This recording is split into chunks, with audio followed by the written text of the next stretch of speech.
Good evening, friends. Tonight we journey back through millennia to discover how our ancestors found their escape from sobriety long before distilleries and breweries dotted the landscape. We'll explore fermented honey dripping from clay vessels, sacred herbs that blurred the line between this world and the next, and the ancient rituals that transformed simple intoxication into divine communion, methods that ranged from pleasantly numbing to perilously hallucinogenic. If slow, story-rich history helps you unwind, feel free to tap like and subscribe, and in the comments, share where you're listening from and what hour greets you in your corner of the world. I'm always fascinated by how this drowsy community spans continents and time zones.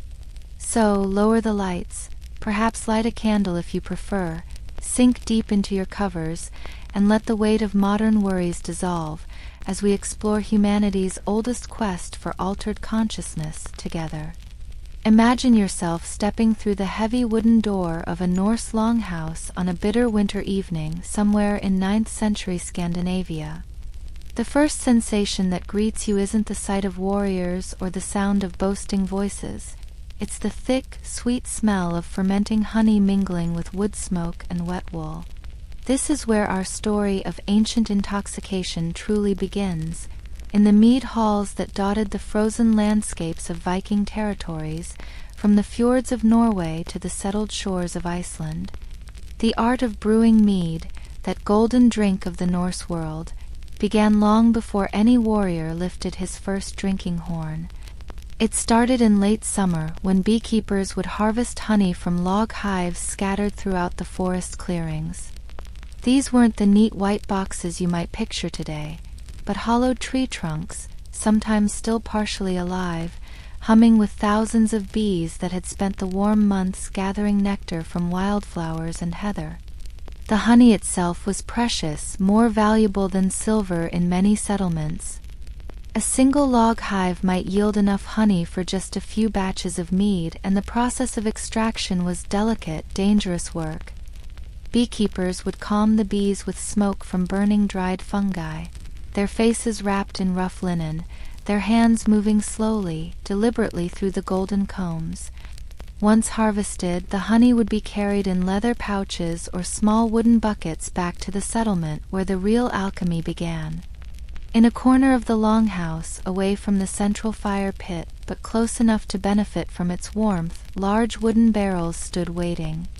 These weren't the precisely crafted casks we know today, but rough-hewn vessels, their staves held together with iron bands hammered by the local blacksmith. The brewing process itself was a communal effort, often overseen by the woman of the household, for brewing was considered part of domestic management, alongside weaving and food preparation.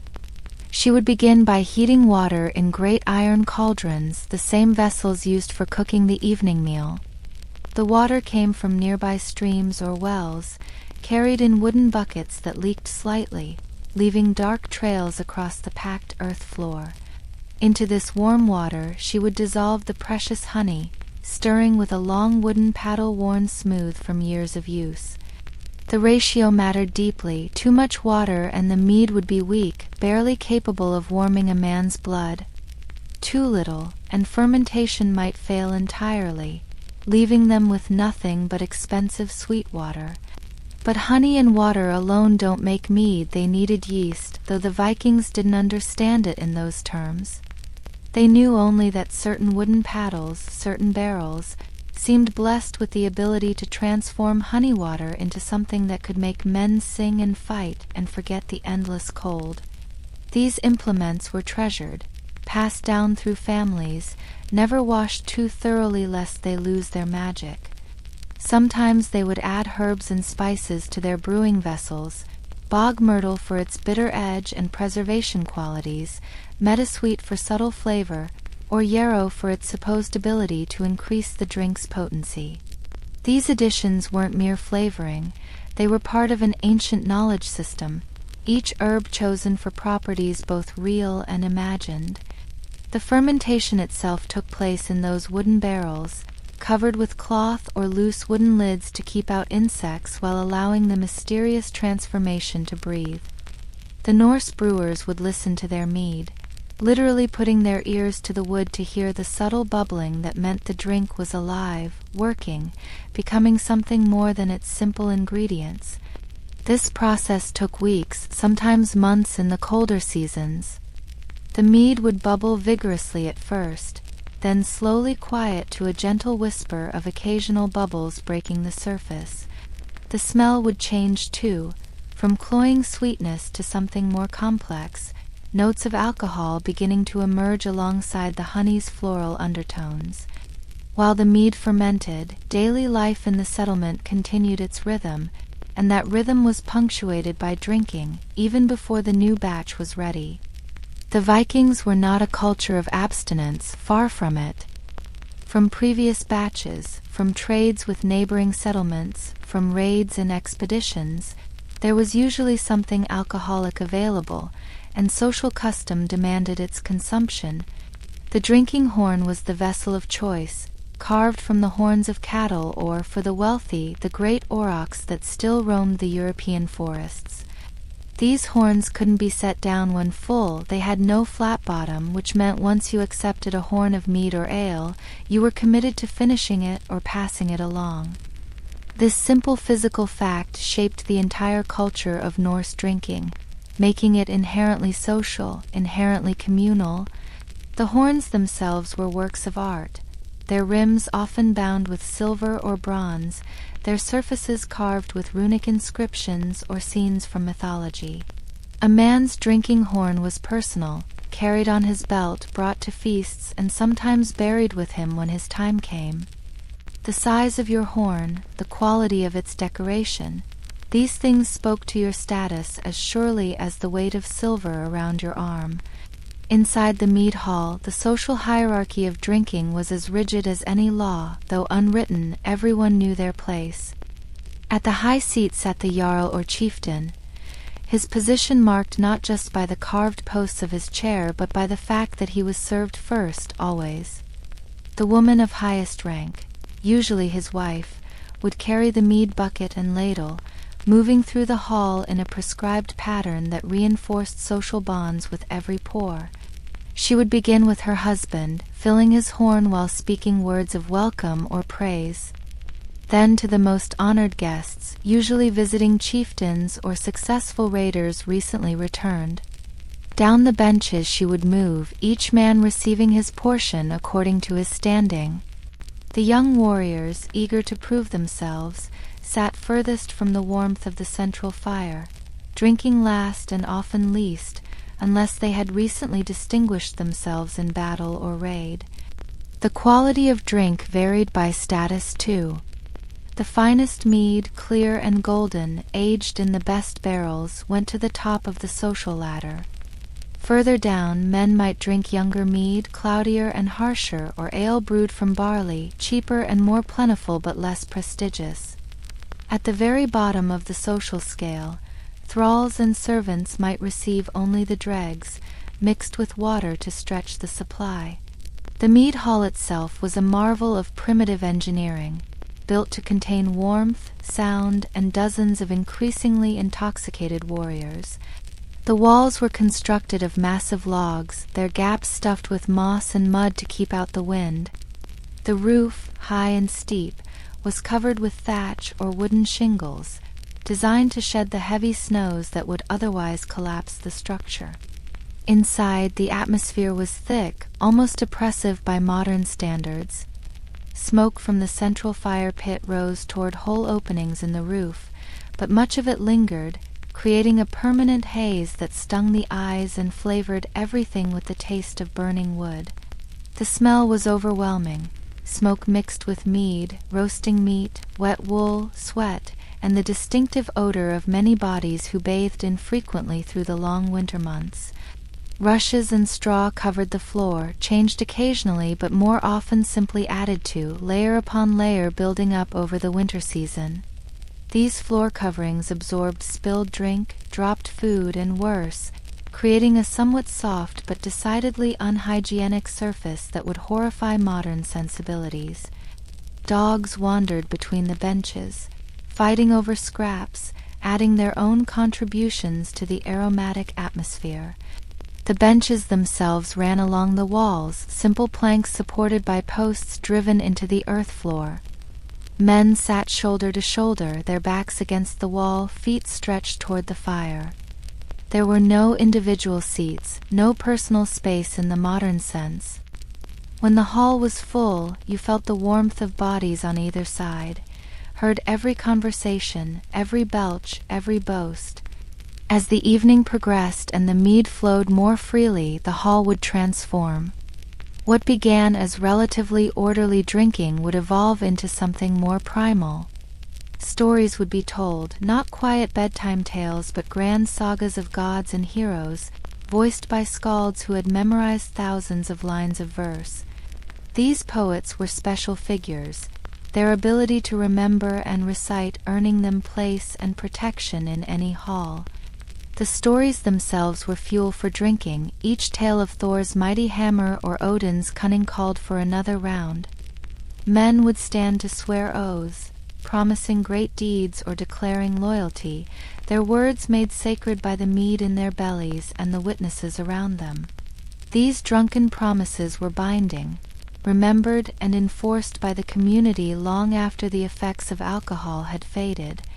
Music would eventually emerge, usually from a bone flute or a simple stringed instrument. The songs were repetitive, hypnotic, designed to be sung by increasingly intoxicated voices. They sang of battles won and friends lost, of the eternal winter that would one day consume the world, and of the glorious deaths that would earn them seats in Valhalla's eternal feast. But not everyone in the hall was drinking themselves into oblivion. The women, while they drank, typically consumed less.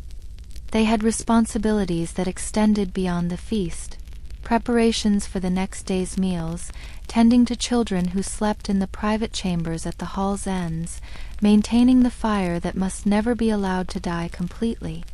Young boys on the cusp of manhood watched from the edges, sometimes allowed a watered cup of mead, learning through observation the intricate social dance of the hall.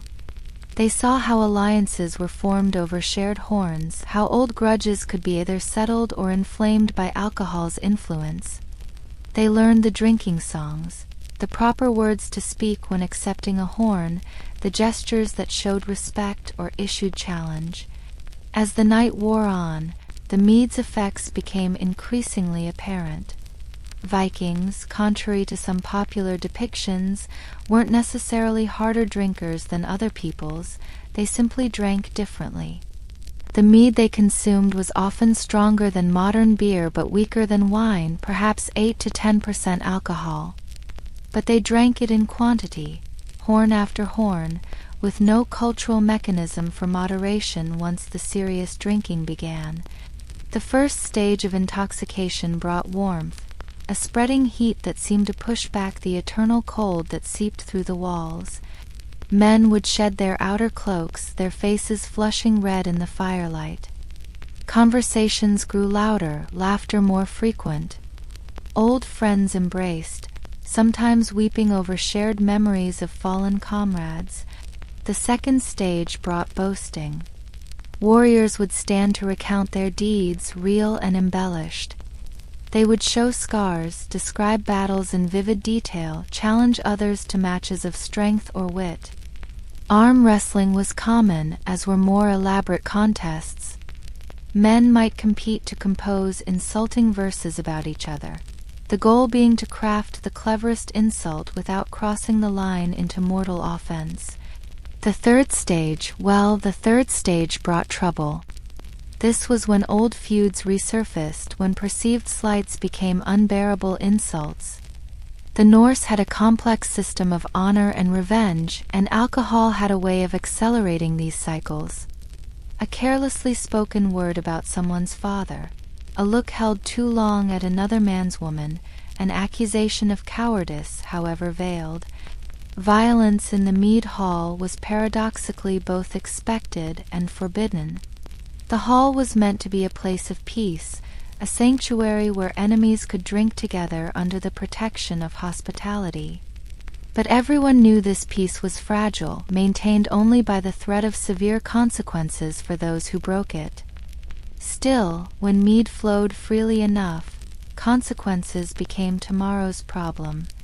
When fights did break out, they were usually quick and brutal. Two men might grapple, throwing punches or trying to wrestle each other to the rush-covered floor. Others would quickly intervene, not necessarily to stop the fight, but to prevent it from escalating to weapons. A fistfight might be overlooked, but drawing a blade in the hall was a serious crime, one that could result in outlawry or worse. For most, though, the evening ended not in violence but in gradual collapse. As the fire burned lower and the mead barrel emptied, men would begin to succumb to exhaustion and alcohol. Some would simply slump where they sat, heads falling forward, snoring adding to the hall's nighttime symphony. Others would attempt to find their designated sleeping spots, stumbling over benches and bodies in the smoky darkness. The sleeping arrangements in a Viking hall were communal and hierarchical like everything else. The chieftain and his family had private chambers, separated from the main hall by wooden partitions or heavy curtains. Honored guests might share these spaces, or be given special spots close to what remained of the fire's warmth. The rest slept where they could, wrapped in cloaks on the benches or curled on the floor among the rushes. The straw and rushes that covered the floor served as communal bedding, shared with the dogs and whatever else moved in the darkness.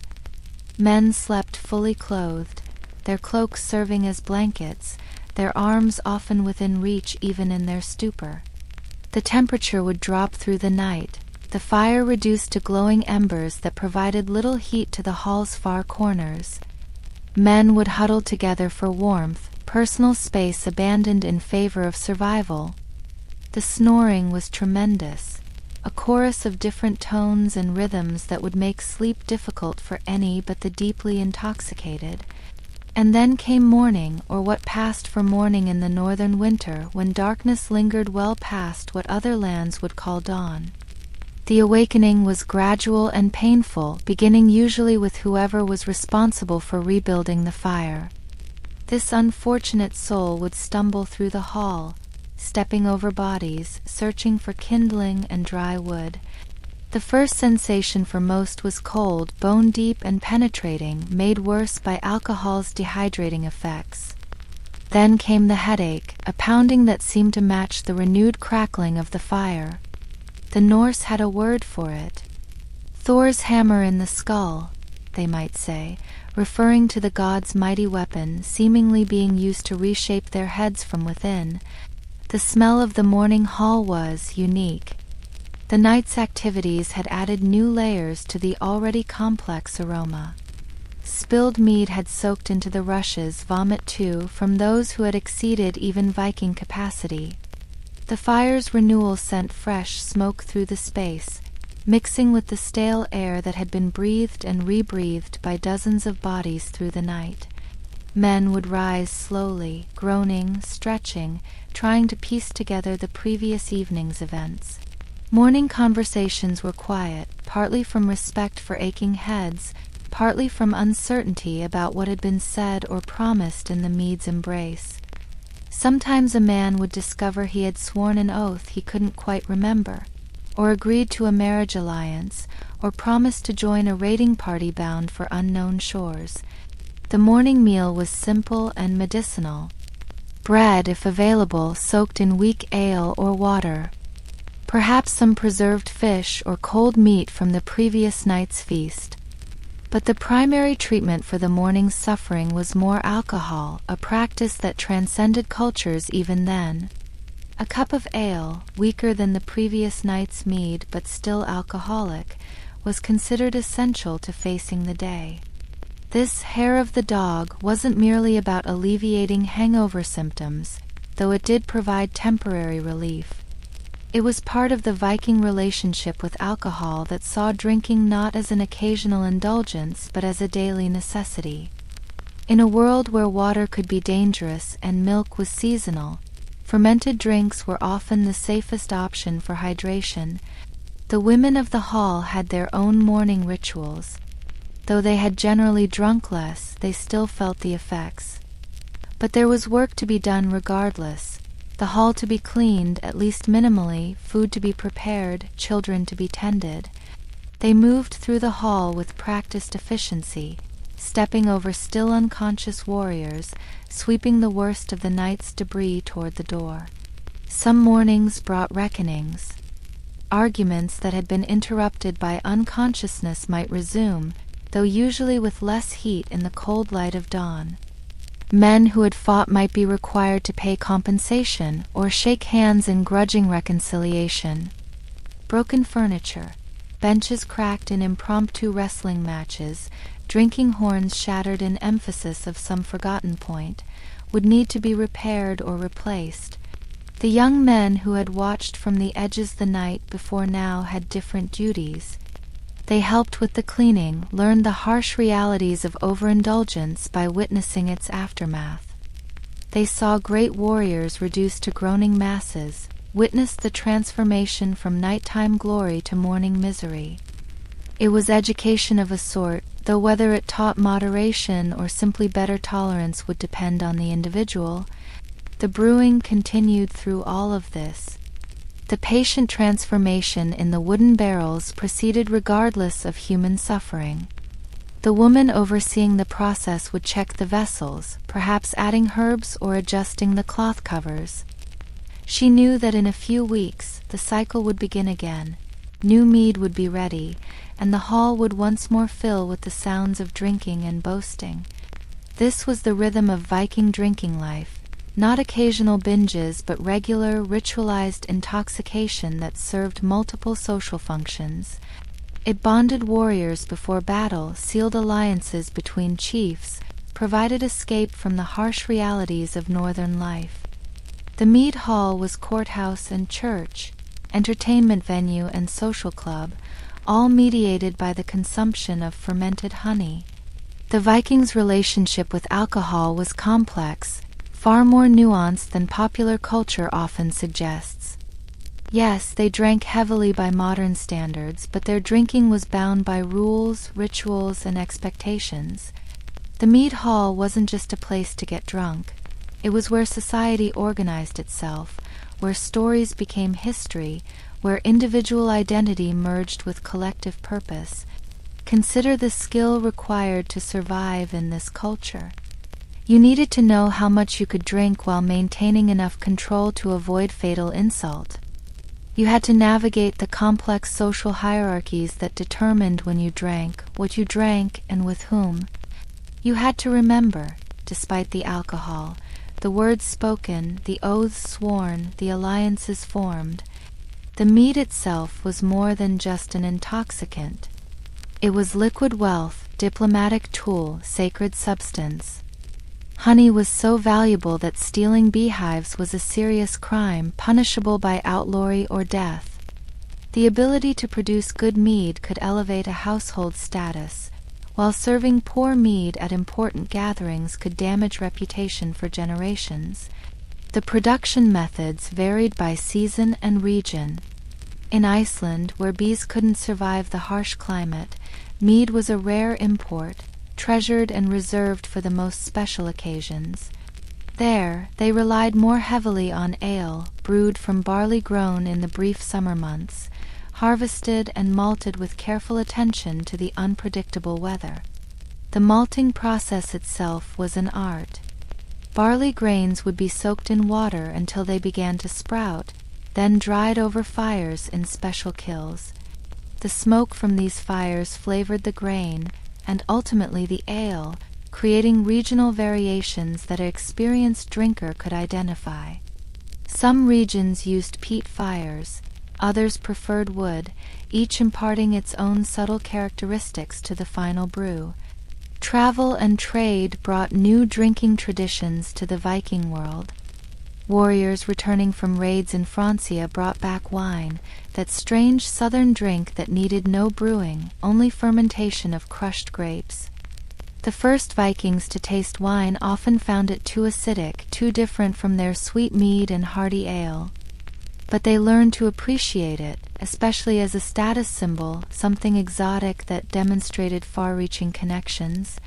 The sagas tell us of special occasions that demanded exceptional drinking.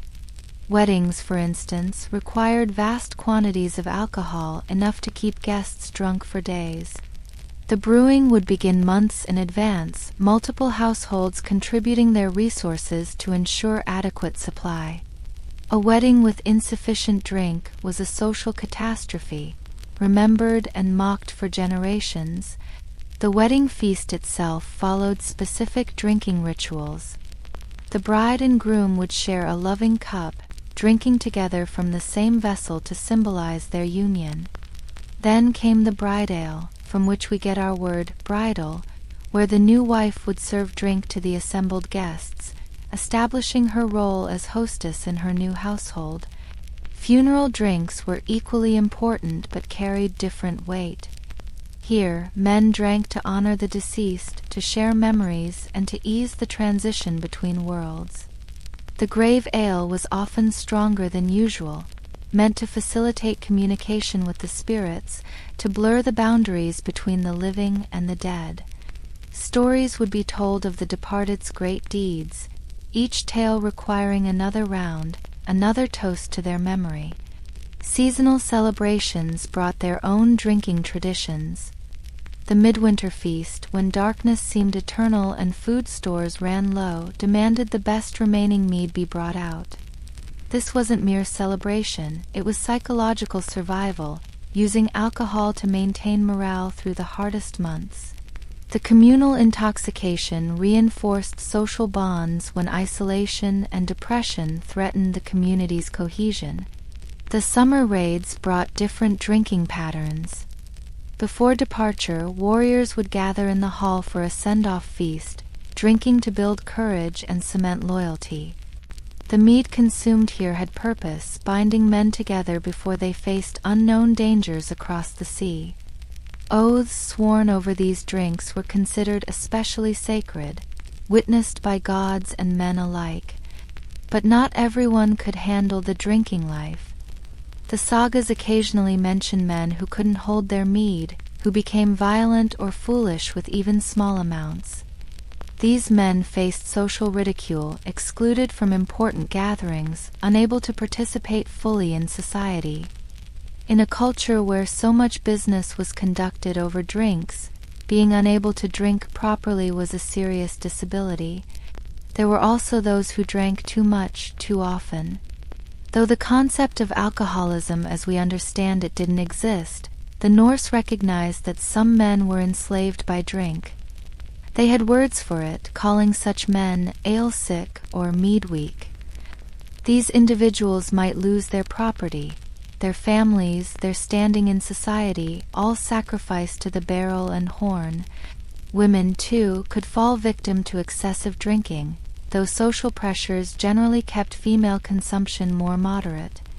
A woman who drank too much risked her reputation, might be considered unfit for marriage or household management. Yet the sagas also tell of strong women who could match men drink for drink, usually portrayed as exceptional figures, either admired or feared.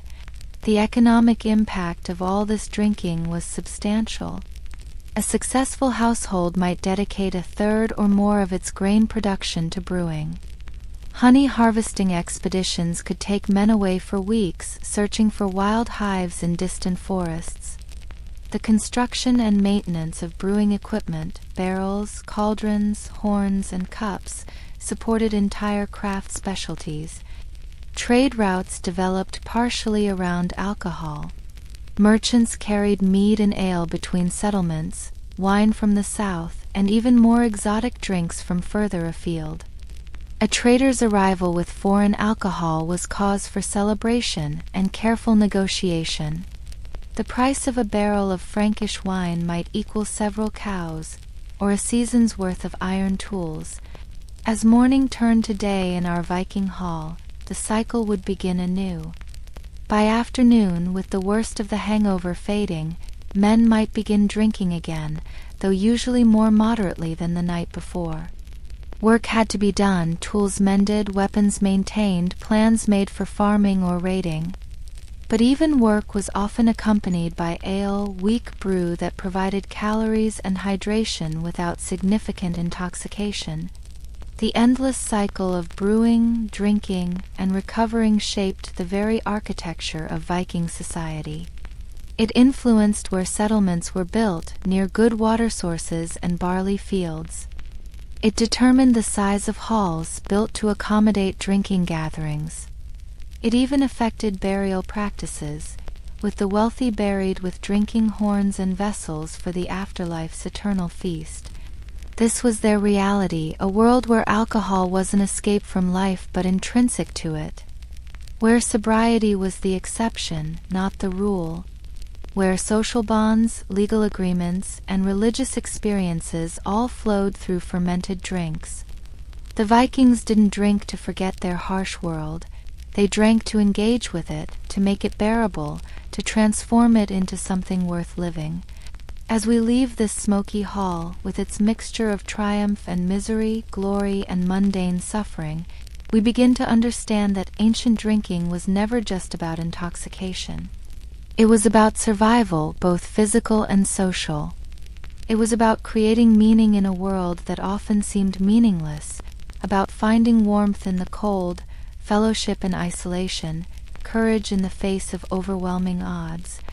The Mead Hall falls quiet now as our segment draws to close.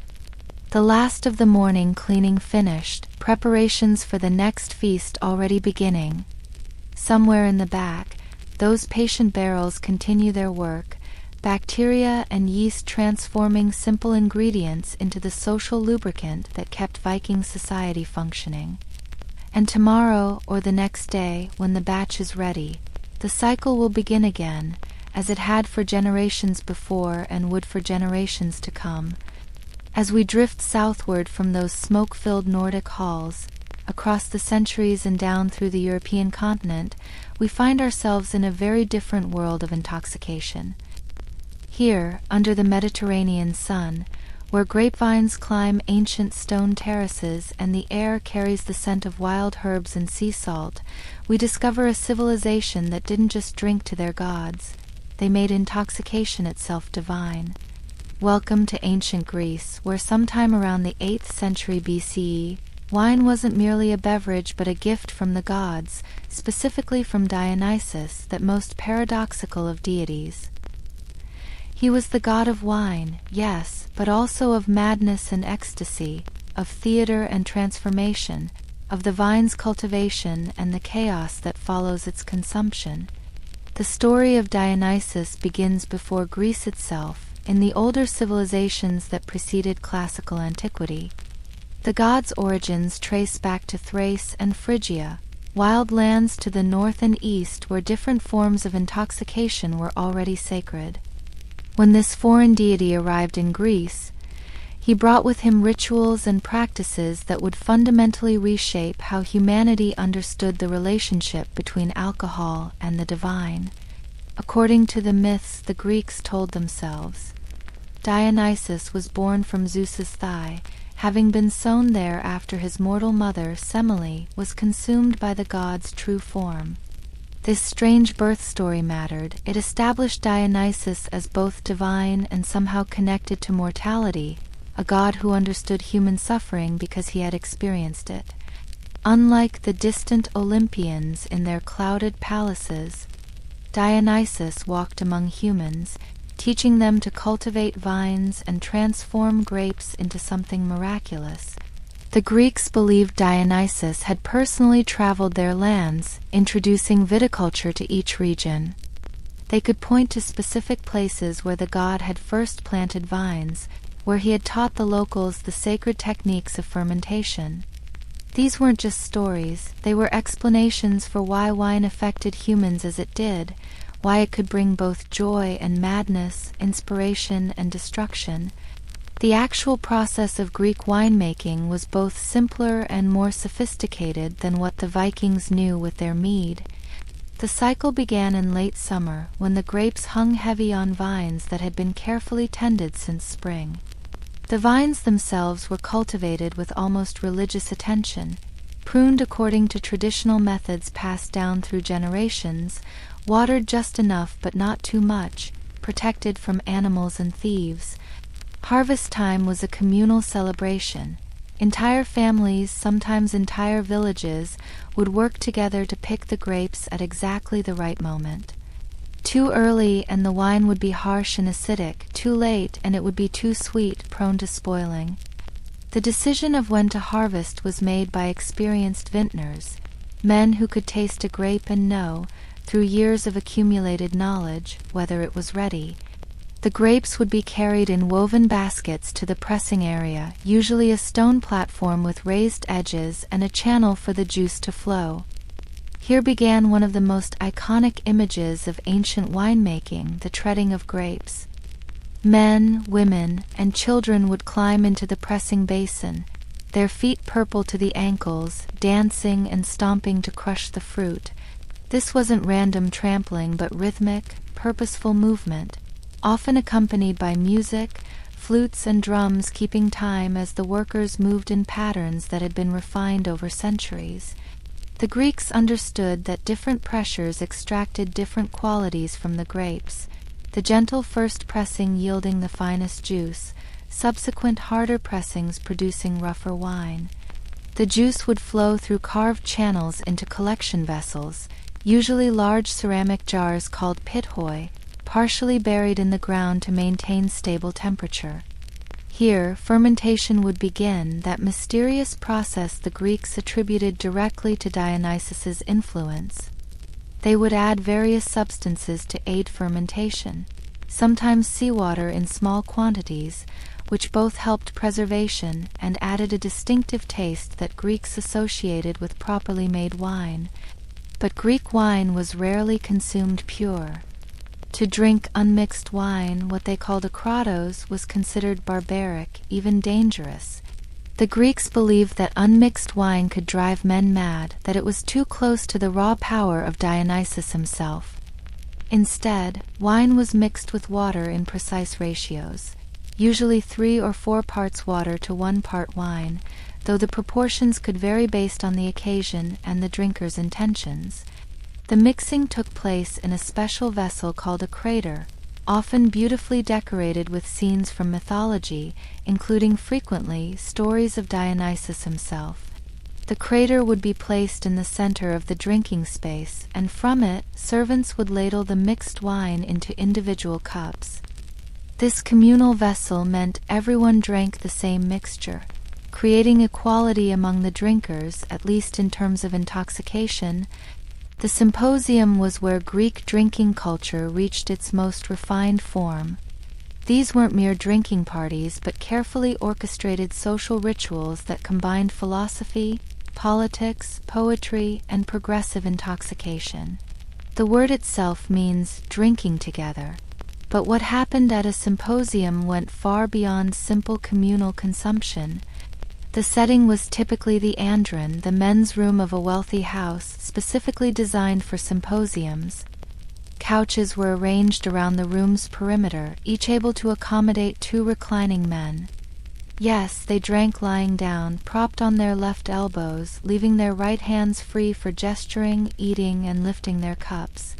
This position was thought to aid digestion and prevent excessive intoxication, though how effective it was remains debatable. The evening would begin with a meal, relatively simple by Greek banquet standards, meant to provide a foundation for the drinking to come. Then the tables would be cleared, wreaths of ivy or myrtle placed on every head, and the serious business of drinking would commence. But first came the religious observances. A few drops of unmixed wine poured out as a libation to Dionysus and other gods, prayers spoken for good health and good conversation. A symposiarch would be chosen, either by vote or by dice, to regulate the evening's drinking. This was a position of both honor and responsibility. The symposiarch determined the ratio of wine to water, decided how many craters would be consumed, set the topics for discussion, and could even impose penalties, usually drinking penalties, on those who violated the symposium's rules. The first bowl of mixed wine was dedicated to the gods and to health, the second to love and pleasure, the third to sleep and wise departure. But often there were more fourth bowls and fifth, each bringing increasing risk of the evening devolving from philosophical discussion into something more chaotic. The Greeks had a saying, "The fourth crater is no longer ours, but belongs to violence, the fifth to uproar, the sixth to drunken revel." Entertainment at symposiums took many forms, all enhanced by the progressive intoxication. There might be hired musicians, usually flute girls who provided both music and sometimes other services. Dancers might perform, their movements becoming increasingly provocative as the evening wore on. But the Greeks particularly prized verbal entertainment, songs, riddles, improvised poetry, and philosophical debates. The game of katabos was a favorite, a drinking game that required players to flick the dregs of their wine from their cups at a target, with various forfeits and prizes depending on accuracy. It sounds simple, but performing it gracefully while reclining and increasingly drunk required considerable skill. The game became so popular that some Greeks practiced it sober, and professional katabos players could be hired for important symposiums. Poetry recitation was expected. Educated Greeks were supposed to know vast amounts of verse by heart, able to quote appropriate lines for any occasion. As the wine flowed, these recitations might become more emotional, men weeping over particularly moving passages or arguing vehemently about interpretation. Sometimes new verses would be composed on the spot. Each participant required to add a line to an evolving poem, with drinking penalties for those who failed to maintain meter or theme. Philosophical discussions, despite the wine or perhaps because of it, could become incredibly intense. The Greeks believed that wine revealed truth, that in vino veritas wasn't just a saying but a principle. Men would debate the nature of love, the best form of government, the existence of the gods, all while consuming bowl after bowl of mixed wine. Plato's Symposium, one of the most famous philosophical texts, is set at just such a drinking party, though one where the participants, hung over from the night before, decide to drink more moderately. But not all Greek drinking happened in elite symposiums. The majority of the population experienced Dionysian intoxication in very different contexts. Public festivals dedicated to the god were numerous, and during these celebrations, normal rules about drinking were temporarily suspended. The rural Dionysia happened in winter, when agricultural work was minimal and wine from the recent harvest was ready. Villages across Greece would hold their own celebrations, featuring processions where a large wooden phallus would be carried through the streets, symbolizing fertility and regeneration. Everyone drank, men, women, even children given watered wine. The procession would stop at various points for performances, crude comedies that mocked local authorities, songs that would be considered obscene at any other time. The city Dionysia in Athens was grander, more organized, but no less intoxicated. This was where Greek theater truly developed, and we must understand that watching tragedy and comedy was never a sober activity. The festival lasted several days, beginning with a procession that brought the statue of Dionysus into the theater. Wine was distributed freely, paid for by wealthy citizens as a form of public service. The theater itself was an altar to Dionysus. Every performance was a religious act, and the audience participated not as passive viewers but as celebrants in a divine ritual. They drank continuously throughout the performances, which lasted from dawn to dusk. Imagine watching Oedipus discover his terrible fate or laughing at Aristophanes' crude jokes, all while progressively intoxicated, surrounded by thousands of equally drunk citizens. The actors themselves often performed drunk, especially in comedies where intoxication might actually enhance the performance. The chorus, those masked dancers who commented on the action, would share wineskins between scenes. Yet somehow they maintained the complex choreography, the precise delivery of lines that had been rehearsed for months. Perhaps the wine helped, loosening inhibitions, allowing fuller embodiment of their roles. But the most intense mixing of wine and worship happened in the mystery cults, particularly those dedicated to Dionysus himself. These secret religious societies promised initiates special knowledge, often involving the nature of death and rebirth, themes central to Dionysus's own mythology. He was, after all, a god who had been torn apart and reconstituted, who descended to the underworld and returned. The Orphic Mysteries, which claimed to preserve the teachings of the legendary musician Orpheus, used wine as a sacrament. Initiates would drink specific mixtures, sometimes wine mixed with other substances, honey, herbs, possibly psychoactive plants, to induce altered states. The exact recipes were closely guarded secrets, knowledge that died with the mysteries themselves when Christianity eventually suppressed them. The Maenads, female followers of Dionysus, engaged in rituals that terrified and fascinated Greek men. These women would leave their homes, abandoning domestic duties to roam the mountains in groups. They drank unmixed wine, danced to exhaustion, and supposedly performed miraculous feats while in their ecstatic states.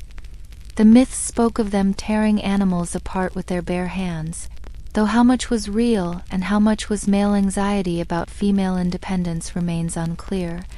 Archaeological evidence suggests these women's rituals were more organized than the frenzied descriptions suggest. Inscriptions show formal associations of female Dionysian worshippers with elected officials and regular meeting places. They had rules, initiation procedures, scheduled festivals. The wildness was real but controlled, chaos within structure, which was, after all, Dionysus's essential nature. The wine consumed in these religious contexts was often specially prepared. Some cults aged their wine in particular ways, exposed to moonlight or buried in sacred ground. Others added ingredients that remain mysterious, references in ancient texts to wines that brought visions, that allowed communication with the dead, that revealed hidden truths. Modern scholars debate whether these were purely alcoholic effects or whether other psychoactive substances were involved. The Greeks were aware of wine's dangers, even as they celebrated its divine origins. They had cautionary tales about those who offended Dionysus, usually by refusing to acknowledge his divinity or by misusing his gift. King Pentheus, torn apart by Maenads led by his own mother. Icarius, killed by shepherds who thought he'd poisoned them when he shared wine for the first time. These stories served as warnings about the power of intoxication and the respect it demanded.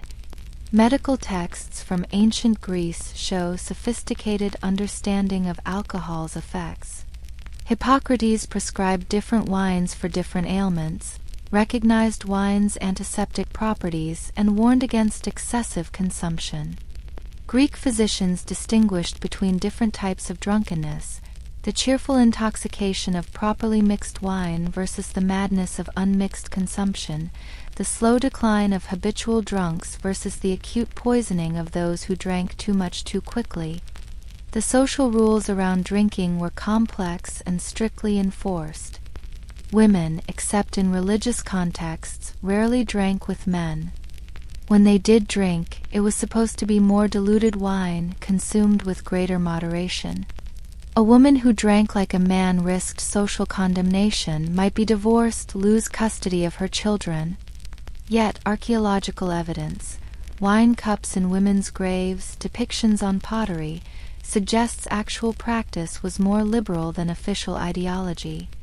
Children were introduced to wine gradually, beginning with heavily watered versions, learning the proper forms and rituals before experiencing real intoxication. This education was considered essential. A citizen who couldn't handle his wine properly, who didn't know the songs and games, who became violent or morose when drunk, was seen as uncultured, possibly unfit for political participation. The Greek approach to hangovers was surprisingly modern in some ways. They recommended alternating wine with water during drinking, eating bread and cheese to slow absorption, and consuming cabbage before and after drinking sessions. The morning after treatments included more wine, but weak and mixed with various herbs. They also prescribed exercise, particularly wrestling or running, to sweat out the wine's ill effects. Economic life in Greece was deeply intertwined with wine production and consumption. Entire regions specialized in viticulture, developing distinctive varieties that commanded premium prices. The island of Lesbos produced particularly prized wines, sweet and strong, often given as diplomatic gifts. Thassos controlled its wine trade so strictly that foreign ships carrying wine were banned from its harbors. Wine amphoras, those distinctive ceramic vessels with pointed bottoms and two handles, became one of the most common archaeological finds from the ancient world. Each region had its own amphora style, instantly recognizable to ancient traders like wine labels today. The stamps on these vessels told stories of origin and quality. Some forgers even attempted to counterfeit prestigious marks, leading to ancient authentication methods that merchants guarded carefully. Trade routes across the Mediterranean were essentially wine routes. Ships loaded with hundreds of amphoras would sail from Greece to colonies in Italy, Sicily, the Black Sea coast, carrying not just wine but Greek culture itself. Where Greek wine went, Greek drinking customs followed. The symposium spread throughout the Mediterranean, adapted by different cultures but maintaining its essential form, structured, ritualized group intoxication. The Romans, when they eventually conquered Greece, were both fascinated and disturbed by Greek drinking culture. They adopted the practice of reclining while drinking, imported Greek wines and Greek cupbearers, but they never quite embraced the philosophical aspects of the symposium. Roman drinking would become something else, more about display of wealth and power, less about the pursuit of truth through intoxication. But let us return to Dionysus himself, for to understand Greek drinking we must understand this strangest of gods. Unlike other Olympians who were born divine and remained distant, Dionysus had to earn his place among the gods. The myths tell of his journeys, spreading viticulture certainly, but also spreading a kind of divine madness that challenged established order. He was the god of the marginalized. Slaves and women found temporary equality in his worship. During Dionysian festivals, social hierarchies temporarily dissolved. Slaves could speak freely to masters, women could leave their homes without male supervision. Wine facilitated this reversal, its effects making the temporary suspension of rules feel natural, inevitable. The theater, Dionysus's great gift to humanity besides wine, was itself a form of intoxication. The masks worn by actors allowed them to become someone else, just as wine allowed drinkers to transcend their normal identities. The chorus, moving in synchronized patterns, created a hypnotic effect enhanced by the audience's progressive intoxication. By the end of a trilogy, after hours of drinking and watching, spectators existed in an altered state where the boundaries between myth and reality, self and other, had thoroughly dissolved.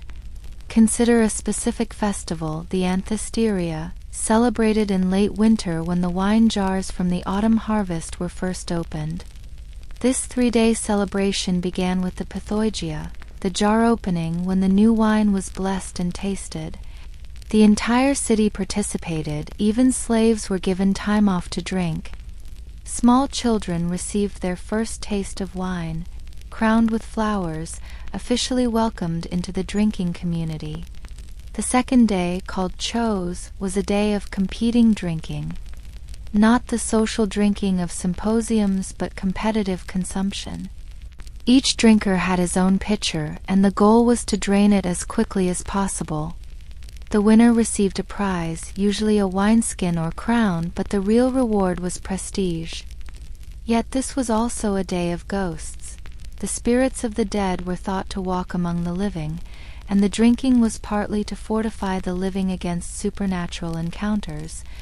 The third day, Kaitroi, was more somber. Pots of grains were cooked for the dead, and the celebration turned from public intoxication to private remembrance. This rhythm, from joy to competition to contemplation, shows how the Greeks integrated drinking into larger cycles of meaning. Wine wasn't just about pleasure, but about marking time, honoring the dead, creating community. The actual experience of being drunk was something the Greeks analyzed with surprising sophistication. They identified stages of intoxication, each with its own characteristics and dangers. The first stage brought warmth and sociability, loosened tongues and relaxed inhibitions. This was the sweet spot for symposiums, when conversation flowed freely but remained coherent.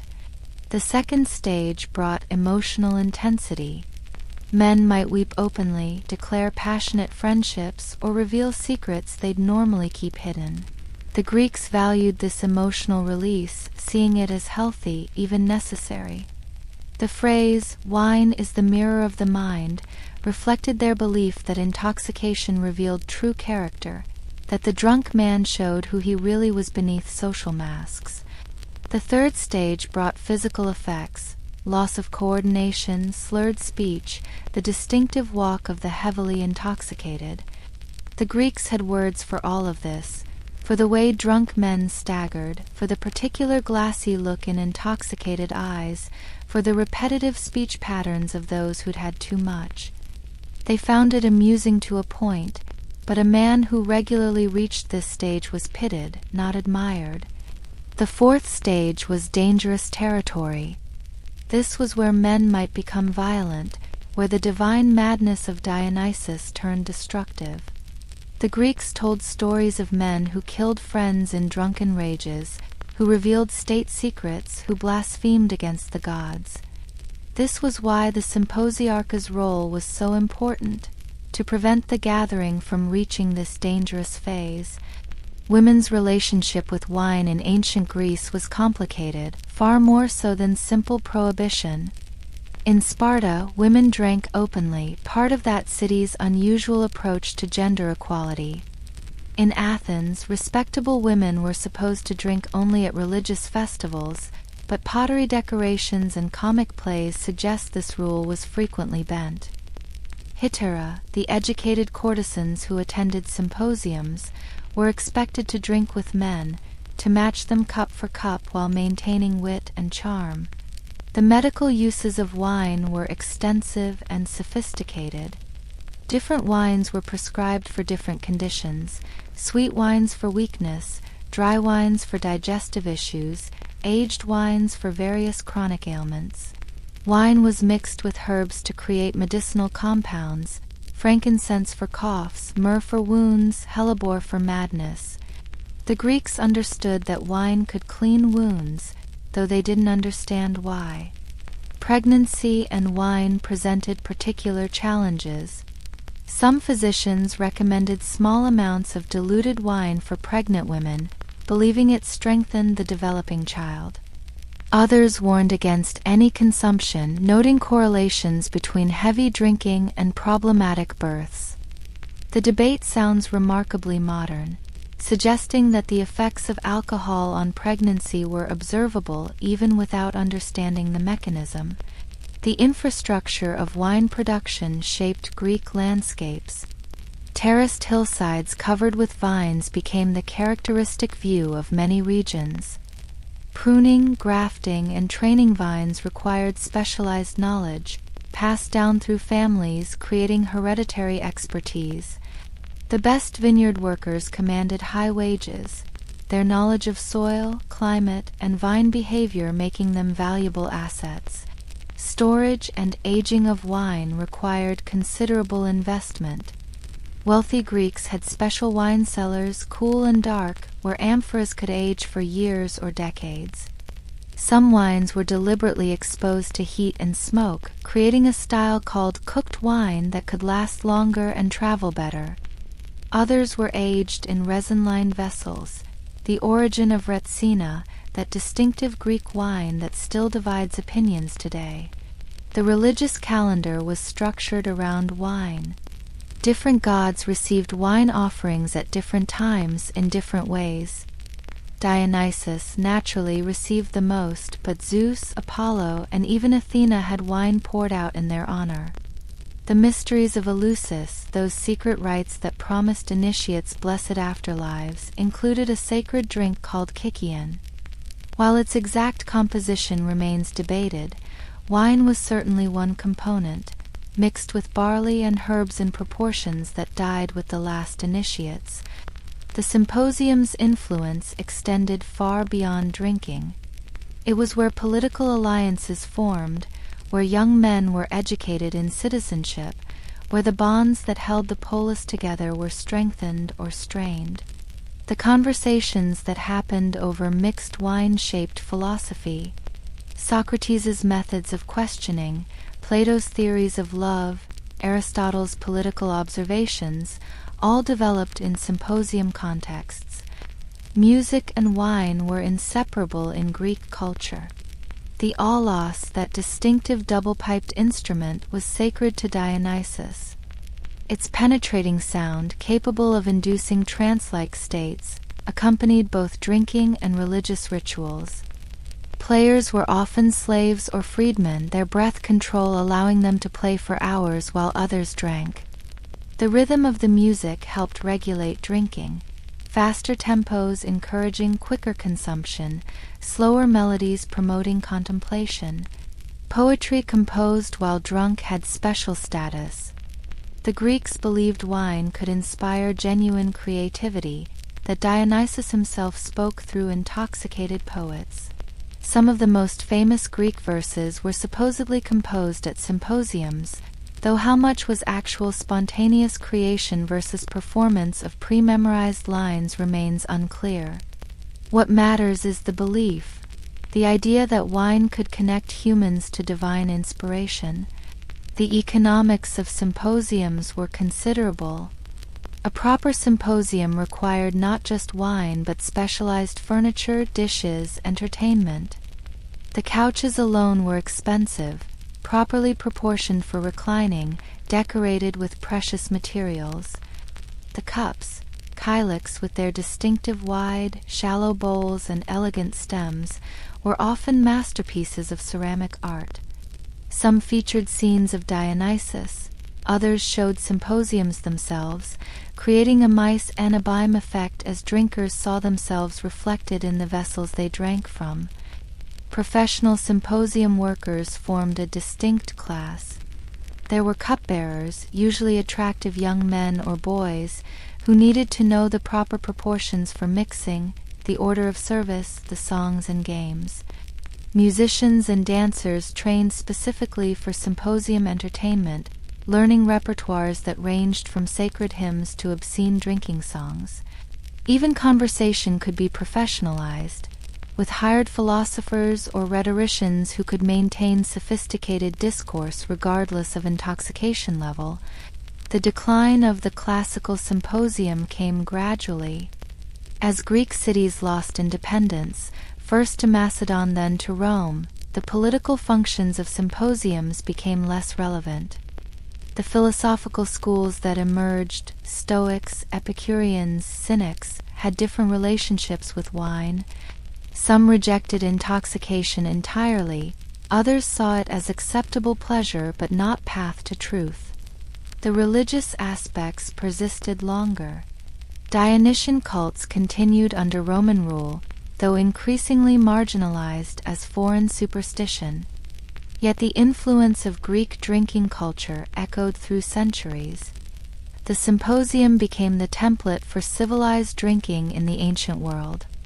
When Romans held convivia, when Persians adopted Greek wine customs, when Hellenistic kingdoms from Egypt to Bactria established Greek-style cities, they all included spaces for communal, ritualized drinking. The idea that wine plus conversation plus proper structure could produce something greater than mere intoxication. This was Greece's lasting contribution to human drinking culture. Christianity's rise brought a complex relationship with this heritage. On one hand, wine became central to Christian ritual through the Eucharist. Christ's first miracle was turning water into wine, suggesting divine approval of alcohol. But the ecstatic, chaotic aspects of Dionysian worship were suppressed. Wine became symbol rather than pathway, metaphor rather than method. The last Dionysian festivals probably continued into the 5th or 6th century CE, in rural areas where Christianity penetrated slowly. Farmers still performed ancient rituals at harvest, sailors still poured wine into the sea before voyages. But gradually, inexorably, Dionysus retreated. His gifts remained: wine, theater, the knowledge that intoxication could be sacred, but the god himself became memory, then myth, then scholarly curiosity. What the Greeks gave us through their god of wine wasn't just fermentation techniques or drinking games. It was the idea that alcohol could be civilizing force, that proper drinking was a skill requiring education and practice. They showed us that intoxication could be structured, that chaos could be contained within ritual, that wine could reveal truth as well as obscure it. In their symposiums and festivals, their philosophical drinking and religious ecstasy, they created templates for social drinking that still influence how we gather, celebrate, and seek temporary escape from ordinary consciousness. As we leave ancient Greece, moving toward other forms of sacred intoxication, we carry with us the image of Dionysus, that strange god who was both civilizer and destroyer, who brought both gift and curse. The Greeks understood what many cultures discovered independently, that fermentation was too powerful, too transformative to be merely human invention. It must have come from the gods, and like all divine gifts, it demanded respect, understanding, and careful negotiation between order and chaos, between the human desire for transcendence and the equally human need for control. We move now from the wine-soaked stones of Greek temples into darker, more mysterious territories of consciousness. Here, in the shadows of history, where archaeological evidence becomes fragmentary and written records speak in riddles and metaphors, we find traces of beverages that did more than merely intoxicate. These were the drinks that opened doorways, that allowed communication with spirits, that revealed hidden knowledge, that transformed human consciousness in ways that wine and mead could never achieve. Long before anyone understood neurotransmitters or alkaloid chemistry, humans discovered that certain plants, when prepared in specific ways and consumed in ritual contexts, could fundamentally alter perception. These weren't recreational substances in any modern sense. They were technologies of the sacred, keys to invisible realms, medicines for ailments that existed beyond the physical body. Let us begin in the Amazon basin, where for perhaps 4,000 years, maybe longer, indigenous peoples have been preparing a brew that would eventually become known to the outside world as ayahuasca. The word itself comes from Quechua, meaning vine of the souls or vine of the dead, and this naming tells us immediately that this was never simply about intoxication. The preparation of ayahuasca represents one of humanity's most sophisticated examples of archaic chemistry. It requires combining at least two plants, the Banisteriopsis caapi vine and leaves containing dimethyltryptamine, usually from Psychotria viridis or Diplopteris caberana. Neither plant alone produces the visionary effects. The vine contains MAO inhibitors that allow the DMT from the leaves to become orally active. How ancient peoples discovered this specific combination among the 100,000 plant species in the Amazon remains one of ethnobotany's great mysteries. The shamans who prepared this brew, known by different names across different cultures, ayahuasqueros, curanderos, pais were not casual experimenters. Their knowledge came through generations of careful observation, decades of personal training, and what they would describe as direct teaching from the plants themselves. The preparation was never just about mixing ingredients. It was a dialogue with the spirit world that began long before anyone drank a drop. The cooking process itself could take days. The vine would be cleaned, pounded with wooden mallets to break apart its fibers, then layered in large pots with the leaves. Water was added, sometimes from specific sources considered especially pure or powerful. The mixture would simmer for hours, watched constantly, stirred according to patterns passed down through lineages. Songs were sung to the brewing medicine, specific icaros or sacred melodies that were believed to program the brew with healing power. The shamans would often diet for weeks before preparing ayahuasca, avoiding salt, sugar, meat, sexual activity. They believed these restrictions made them more sensitive to the plant's communications, better able to navigate the visions that would come. This wasn't asceticism for its own sake, but practical preparation for engaging with forces they considered overwhelmingly powerful. The actual ceremony of drinking ayahuasca was structured with extreme care.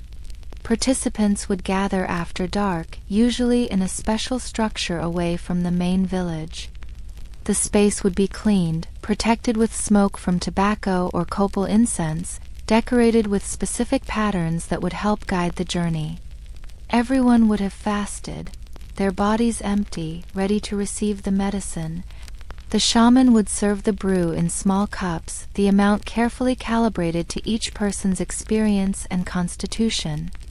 First-time drinkers received less, not from caution about physical effects, but from understanding that unprepared minds could become lost in the visionary realms. The taste was notoriously bitter, thick and plant-like, often inducing immediate nausea. This purging was considered part of the healing, a cleaning of both physical and spiritual contamination. As the effects began, usually within 30 to 45 minutes, the shaman would begin singing. These weren't entertainment but navigation tools, sonic maps that helped guide participants through their visions. The songs described landscapes of the spirit world, gave instructions for dealing with entities encountered, provided comfort when the journey became difficult.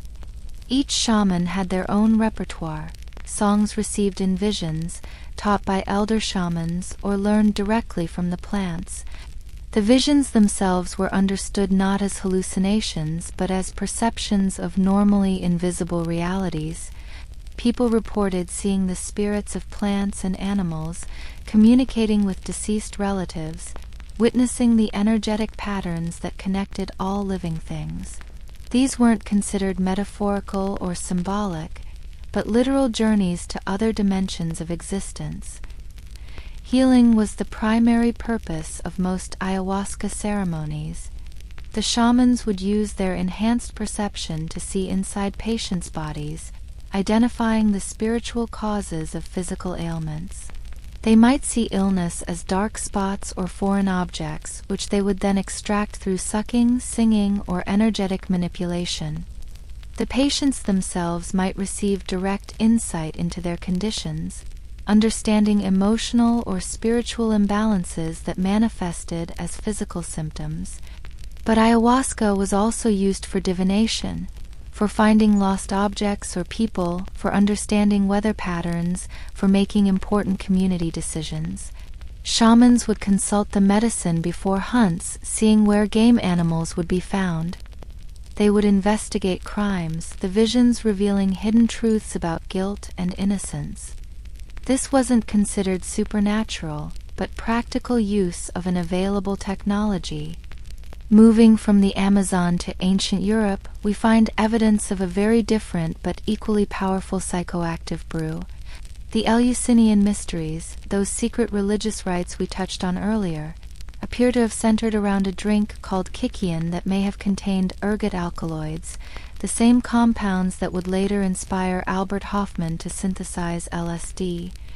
Ergot is a fungus that grows on grains, particularly rye, and its effects range from mild perception changes to intense visions, depending on dosage and preparation. In the wrong amounts, it causes ergotism, a terrible condition of convulsions and gangrene that plagued medieval Europe. But prepared correctly, in small, controlled doses, it produces experiences remarkably similar to those described by initiates of the Eleusinian mysteries. The mysteries themselves were celebrated for nearly 2,000 years, from at least 1500 BCE until their suppression in 392 CE. During that time, countless Greeks and Romans, including most of the famous philosophers and emperors, were initiated. They all drank the Kykeon, and they all reported life-changing experiences, visions of divine light, direct contact with the goddesses Demeter and Persephone. The recipe for Kykeon was a closely guarded secret, but we know it contained barley, water, and mint. The barley was specially prepared, possibly infected with ergot under controlled conditions, then processed in ways that concentrated the psychoactive alkaloids while minimizing toxic effects.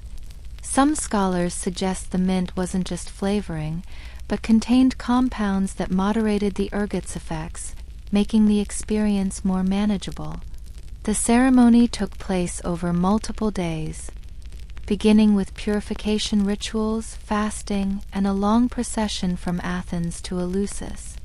By the time initiates drank the Kykeon, they were physically exhausted, emotionally prepared, and primed for visionary experience. They entered the telesterion, a great hall that could hold thousands, where sacred objects were revealed and divine dramas enacted.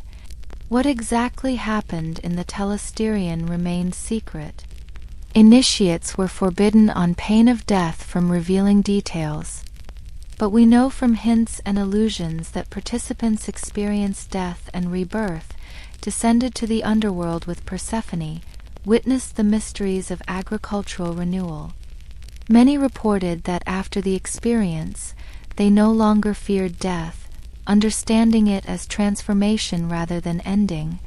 The Greeks weren't alone in using ergot-derived substances. Throughout Europe, evidence suggests various cultures discovered the visionary properties of infected grain. The Norse berserkers may have consumed ergot preparations, combined with other substances to produce their legendary battle fury.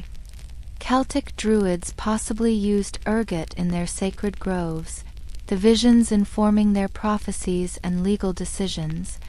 In medieval Europe, before ergotism was understood as poisoning, outbreaks were sometimes interpreted as divine visions or demonic possession.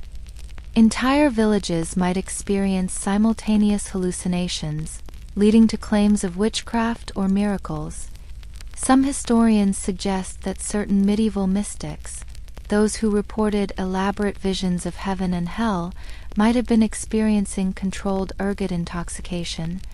But let us travel now to ancient India, where the Rig Veda, among humanity's oldest religious texts, speaks repeatedly of soma, a divine drink that brought immortality and cosmic vision. The identity of soma has been debated for centuries, but many scholars now believe it was prepared from the Amanita muscaria mushroom, that distinctive red and white fungus that appears in fairy tales and Christmas decorations. The preparation of soma was elaborate and precise. The Rig Veda describes pressing the plant, filtering it through wool, mixing it with milk or water. The resulting drink was said to make mortals feel like gods, to reveal the true nature of reality, to provide strength for battle and inspiration for poetry.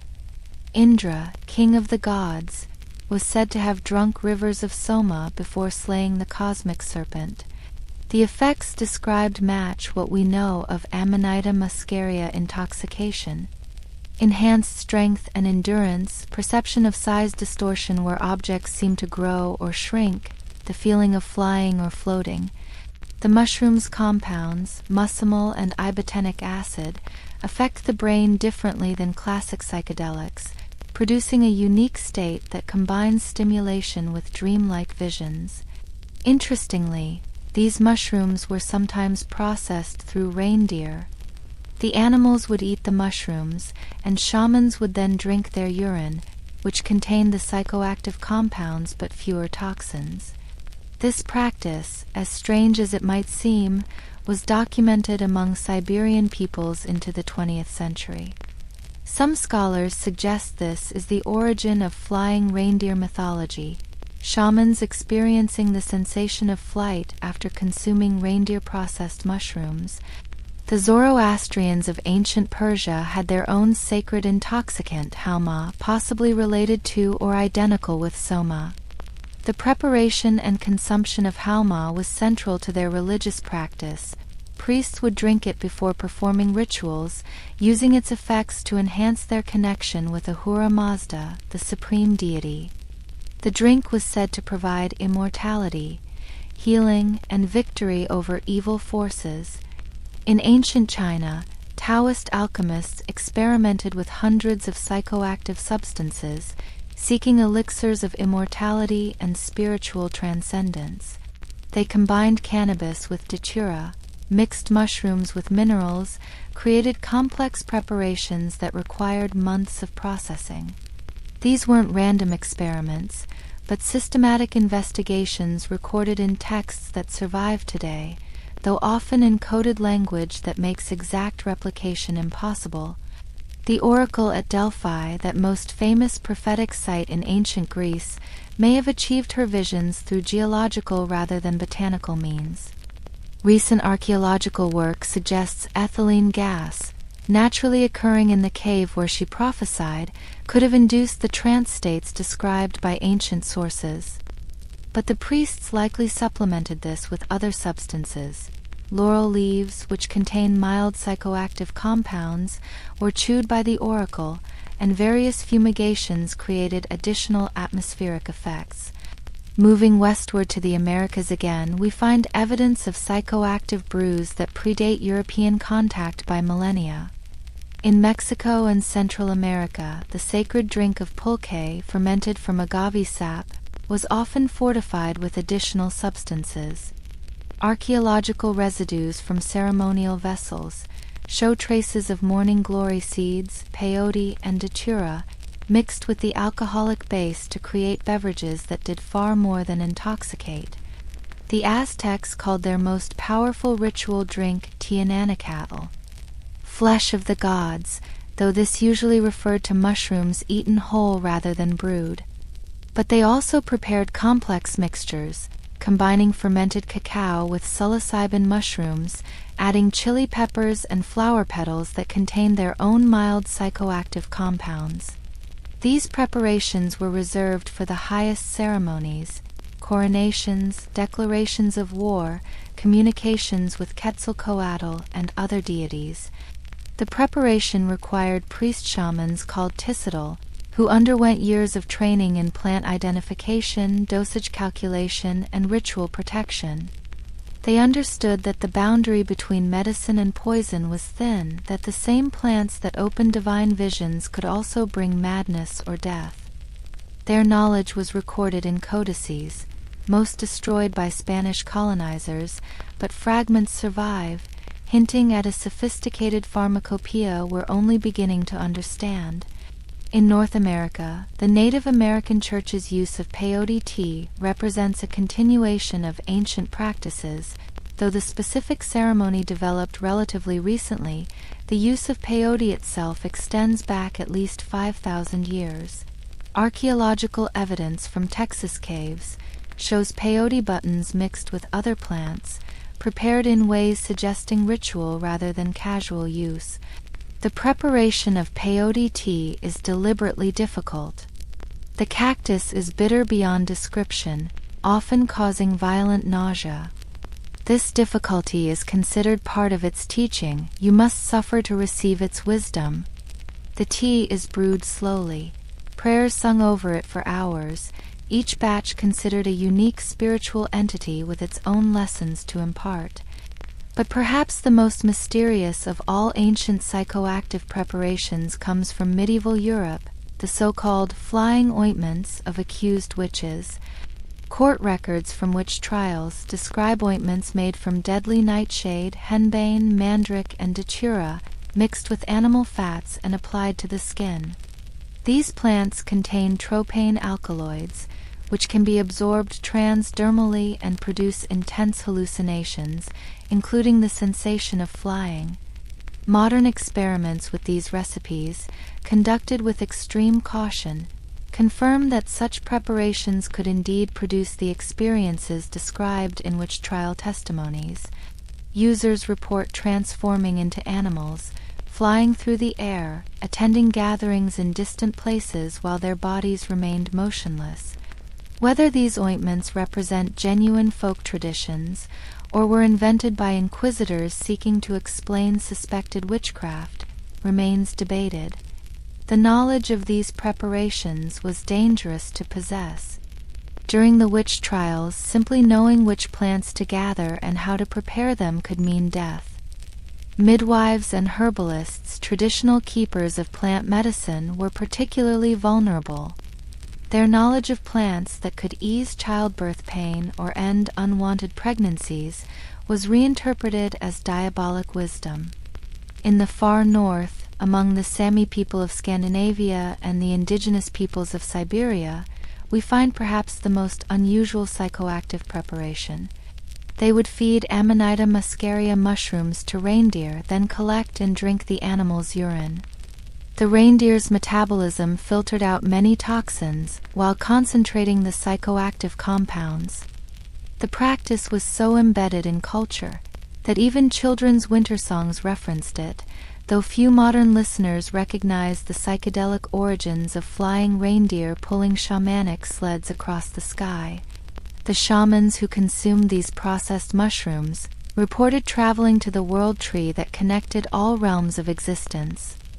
They would climb this cosmic axis, meeting spirits at different levels, negotiating with them for healing power or weather control. The red and white coloring of Amanita muscaria became associated with shamanic power, possibly influencing the color schemes of winter celebrations that persist today. These shamanic traditions weren't casual or recreational. The shamans who drank these preparations faced real dangers, not just physical toxicity, but what they understood as spiritual peril. The realms revealed by these substances were inhabited by entities that might be helpful or hostile, that required careful negotiation and proper protection. A shaman who entered these realms unprepared might never fully return, their consciousness scattered across dimensions. The training to become a shamanic practitioner often involved years of supervised consumption, starting with tiny doses, gradually building both tolerance and understanding. Apprentices learned to navigate the geography of altered states, to recognize different types of visions, to distinguish between personal projections and genuine spirit communication. They developed techniques for maintaining consciousness, while their perception dissolved, for remembering crucial information received in trance states. The loss of this knowledge represents one of history's great erasures. Colonization, conversion to Christianity or Islam, modernization, all contributed to the destruction of shamanic traditions. Plants that had been sacred for millennia became forbidden, their use criminalized. The shamans who held this knowledge were killed, converted, or forced underground. Entire pharmacopoeias disappeared, recipes that represented thousands of years of experimentation lost in a generation. Some traditions survived in secret. In Peru, ayahuasqueros maintained their practice despite centuries of Catholic persecution. In Mexico, mushroom ceremonies continued in remote mountains, hidden from authorities. In India, cannabis preparations remained part of certain Hindu practices, protected by religious tradition. But for every tradition that survived, dozens vanished, their knowledge dying with the last practitioners. The scientific revolution initially dismissed these practices as primitive superstition. But 20th century ethnobotany and chemistry revealed the sophisticated understanding embedded in traditional preparations. The ayahuasca brew, with its complex MAO inhibitor interaction, represents pharmacological knowledge that Western science only recently comprehended. The ergot preparations, if they indeed were used in ancient mysteries, show understanding of dose-dependent effects that rival modern pharmaceutical practice. Modern archaeological techniques are revealing more evidence of ancient psychoactive use. Mass spectrometry can detect minute traces of alkaloids in pottery vessels and burial sites. Hair analysis from mummies shows consumption patterns of coca, cannabis, and other substances. Cave paintings that seemed abstract, when viewed by people under the influence of historically used substances, suddenly reveal coherent narratives about shamanic journeys. Yet something essential has been lost in translation. Modern people taking these substances, even in traditional settings, don't experience them the same way ancient users did. We lack the mythological framework, the absolute belief in spirit worlds, the community support structures that made these experiences meaningful rather than merely intense. A Viking drinking ergot-laced ale before battle experienced something fundamentally different from a modern person taking the same substance. The criminalization of most psychoactive substances means research proceeds slowly. We may never fully understand how ancient peoples used these powerful tools. The recipes that survive are often incomplete, missing crucial details about preparation, dosage, or accompanying rituals. Traditional practitioners who still hold this knowledge are often reluctant to share with outsiders, having learned through bitter experience that sacred knowledge can be misused. Consider the contrast with alcohol. While wine and beer were incorporated into mainstream religious practice, these more powerful substances were pushed to the margins. Christianity adopted wine as sacrament but condemned the visionary plants as satanic.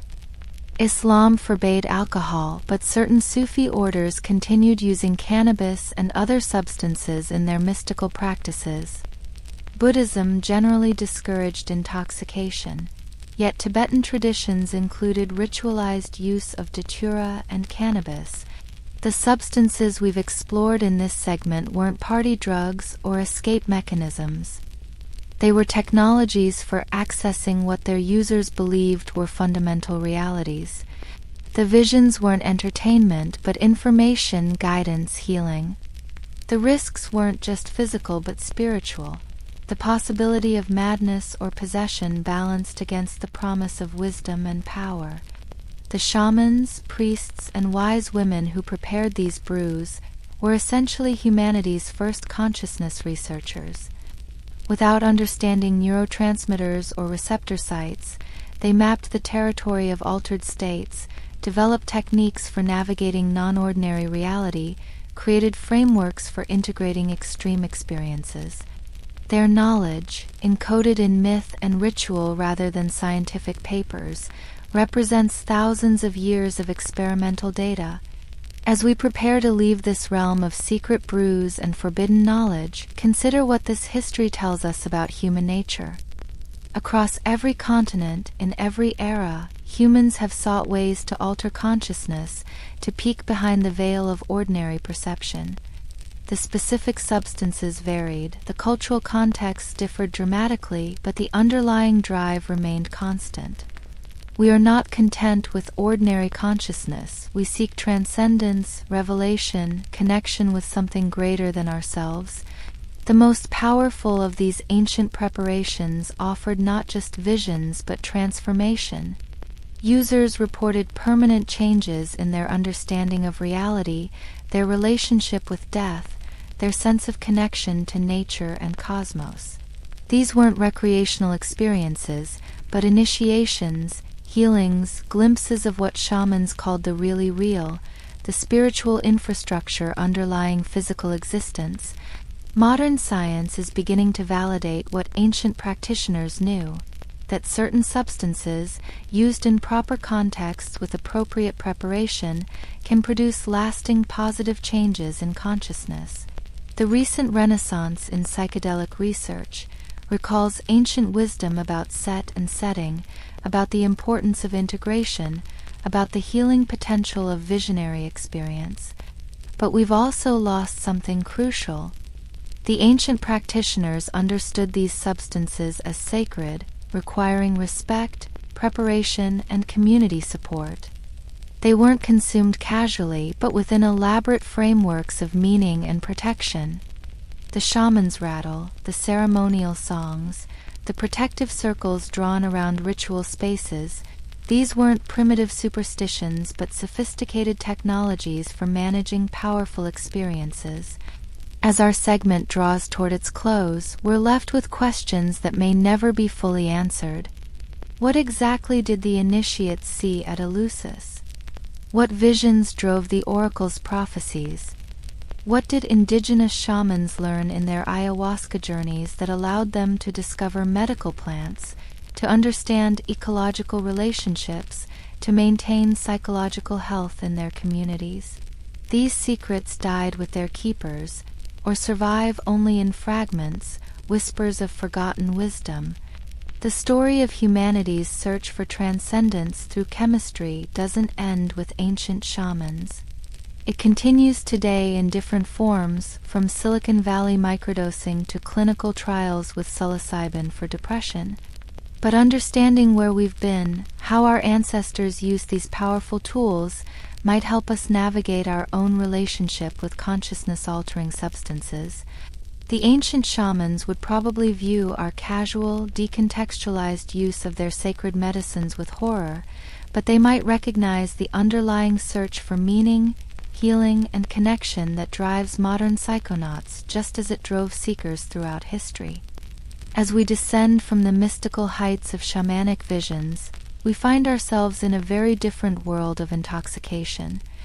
Here, in the marble halls and garden villas of imperial Rome, drinking wasn't about transcendence or communion with gods, but about something perhaps more intoxicating than any substance: pure, unbridled power. The Roman elite didn't just drink wine.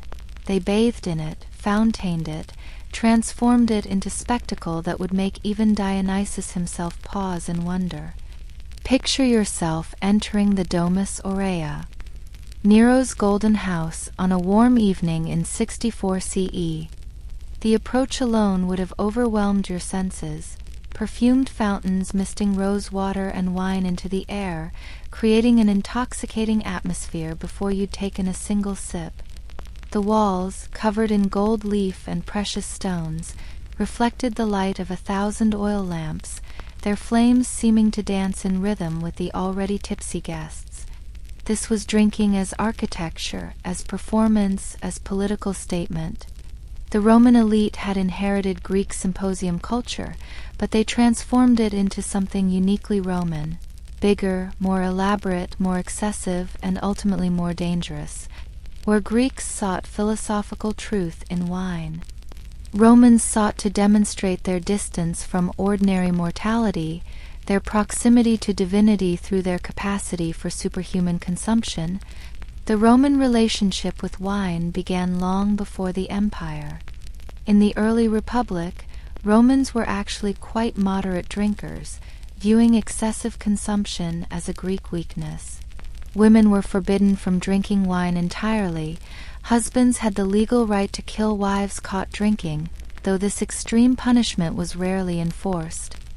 But as Rome conquered the Mediterranean world, it absorbed the drinking customs of subjugated peoples, and gradually, inexorably, restraint gave way to indulgence. By the imperial period, wine wasn't just accepted but essential to Roman identity. The empire's expansion had brought new territories perfectly suited for viticulture. Gaul, Hispania, and Germania produced wines that competed with traditional Italian varieties. Each region developed its own characteristics, and wealthy Romans became connoisseurs, able to identify not just regions but specific vineyards and vintage years. The infrastructure required to supply Rome's thirst was staggering. Hundreds of ships arrived daily at Ostia, Rome's port, their holds filled with amphoras of wine from across the empire. Monte Testaccio, that artificial hill in Rome made entirely of broken pottery, stands today as testament to the scale of consumption. It contains the fragments of an estimated 53 million amphoras, mostly used for wine and oil, accumulated over just a few centuries. But for the imperial elite, ordinary wine wasn't enough. They demanded varieties that cost more than slaves, more than houses, sometimes more than entire estates. Falernian wine, grown on the slopes of Mount Falernus, aged for decades, was the most prized. A single amphora of properly aged Falernian could cost as much as a skilled craftsman earned in a year. The vintage from 121 BCE, the Opimian vintage, named after the consul that year, was still being consumed over a century later, its price astronomical. The emperor's wine cellars were architectural marvels, vast underground complexes maintained at precise temperatures, with specialized slaves whose only job was to turn amphoras at specific intervals.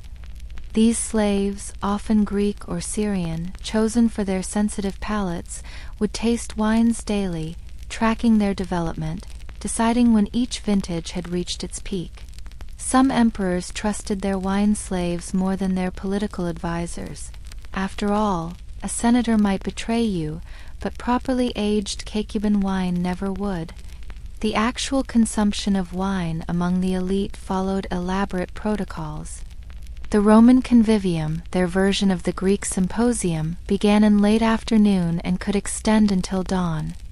Guests would arrive already bathed and perfumed, wearing special dinner clothes, loose robes called synthesis that allowed for expanding stomachs and uninhibited movement.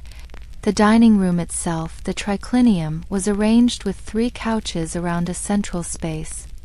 Each couch held 3 diners, making 9 the ideal number for an intimate gathering, though imperial banquets might have dozens of triclinia arranged throughout palace gardens. The positioning on these couches mattered enormously.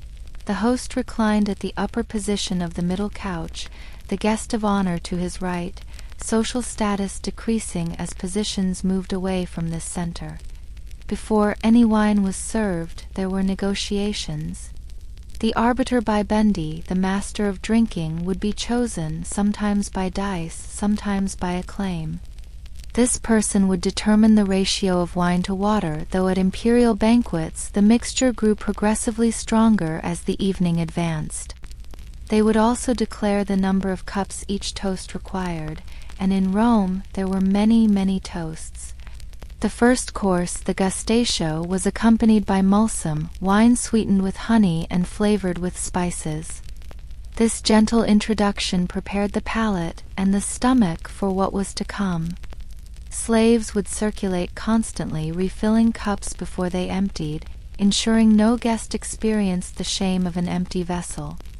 The quality of these serving slaves mattered. Beautiful young men and women, often Greek or Eastern, trained not just in serving but in conversation, music, and sometimes more intimate services. As courses proceeded, so did the wine's quality and quantity. Each dish was paired with specific wines, a practice that would seem familiar to modern sommeliers but taken to extremes that would shock them. A single course might involve 3 or 4 different wines, each served in cups of different materials: gold, silver, crystal, even cups carved from single gems for the emperor's table. The Romans had developed wine varieties and preparation methods that went far beyond simple fermentation. They aged wines in fumeria, special smoke rooms that accelerated aging and added complex flavors. They created conditum, wine mixed with pepper, saffron, dates, and other spices, served warm in winter. They made possum, from partially dried grapes, intensely sweet and alcoholic, capable of inducing rapid intoxication. But it was in their wine cocktails that Roman creativity truly flourished. They mixed wine with seawater, claiming it aided digestion. They added chalk to reduce acidity, lead acetate to sweeten sour vintages, unknowingly poisoning themselves in pursuit of better flavor. They created wine punches with exotic ingredients, Indian spices, Arabian resins, African herbs, each recipe more elaborate than the last. The most infamous Roman drinking practice, often misunderstood, was the vomitorium. Popular culture imagines rooms where Romans would vomit to continue eating and drinking, but this is misconception. Vomitoria were actually passages in amphitheaters that vomited crowds onto the streets. However, induced vomiting was indeed practiced at lengthy banquets, though usually in private rather than communal spaces. Feathers were provided, or slaves trained in massage techniques that could trigger the reflex.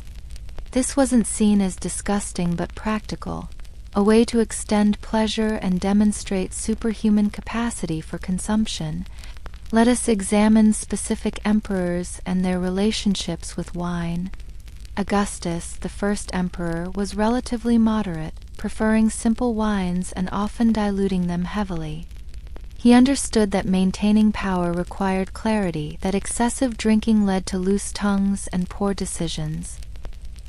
He limited his consumption to 3 cups at dinner, though his cups were admittedly larger than average. Tiberius, his successor, earned the nickname Biberius Caldius Mero, a pun on his actual name meaning drinker of hot unmixed wine. He spent the last decade of his reign on Capri, where he allegedly created gardens with wine fountains, grottos where guests could bathe in wine-filled pools. Whether these stories were true or propaganda spread by his enemies, they reflect Roman expectations about how absolute power and absolute intoxication intertwined. Caligula took excess to new heights. He allegedly dissolved pearls in his wine, not for any enhancement of flavor but simply to demonstrate that he could drink jewels. He created floating drinking platforms on the Bay of Naples where guests would drift for days, supplied constantly with wine and food by swimming slaves. He once built a temporary floating bridge across the bay, 3 miles long, just so he could ride across it while drunk, proving the gods' favor by not drowning. Claudius, despite his physical infirmities, was a tremendous drinker. He would arrive at the Senate already intoxicated, deliver slurred speeches that scribes struggled to record coherently. Yet he was also a scholar of wine, writing treatises on viticulture that were respected enough to be quoted by Pliny. This paradox, the drunk who was also connoisseur, exemplified Roman elite drinking culture. Nero, perhaps the most infamous imperial drinker, transformed wine consumption into performance art. His banquets featured ceilings that opened to shower guests with flower petals soaked in wine, so many that some guests allegedly suffocated. He had a dining room with a rotating ceiling, synchronized to the heavens, where different wines were served to match astronomical positions.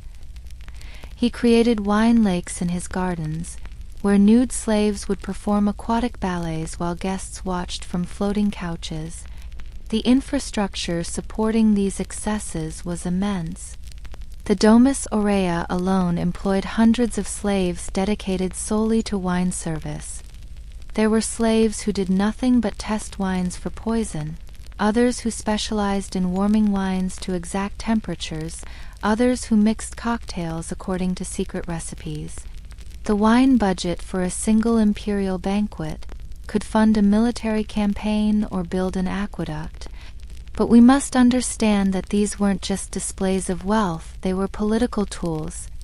The ability to provide legendary hospitality created obligations, bound allies, demonstrated divine favor. A senator invited to an imperial wine fountain ceremony was being shown both favor and threat. Look what I can provide, look what I can take away. The morning after such events, when heads throbbed and memories blurred, political agreements made while drunk still stood. The Roman elite developed an entire aesthetic around drinking. Drinking vessels became art objects, decorated with scenes from mythology or erotica. The most prized were murrhine cups, made from a mysterious material, possibly fluorite, that supposedly enhanced wine's flavor and detected poison. These cups cost fortunes. Nero paid 1,000,000 sesterces for a single cup, then smashed it in rage when learning of rebellions against him. Gardens were designed specifically for drinking parties, with pavilions positioned to catch evening breezes that would carry wine's aroma. Water features were engineered to make pleasant sounds that complemented intoxicated consciousness, not too loud to prevent conversation, not too soft to go unnoticed. Plants were chosen for their appearance under lamplight, when viewed through wine's pleasant haze. The clothing worn to these gatherings was specially designed. Synthesis robes were made from specific fabrics that wouldn't show wine stains, important when drinking could last 12 hours or more. Wreaths weren't just decorative but functional.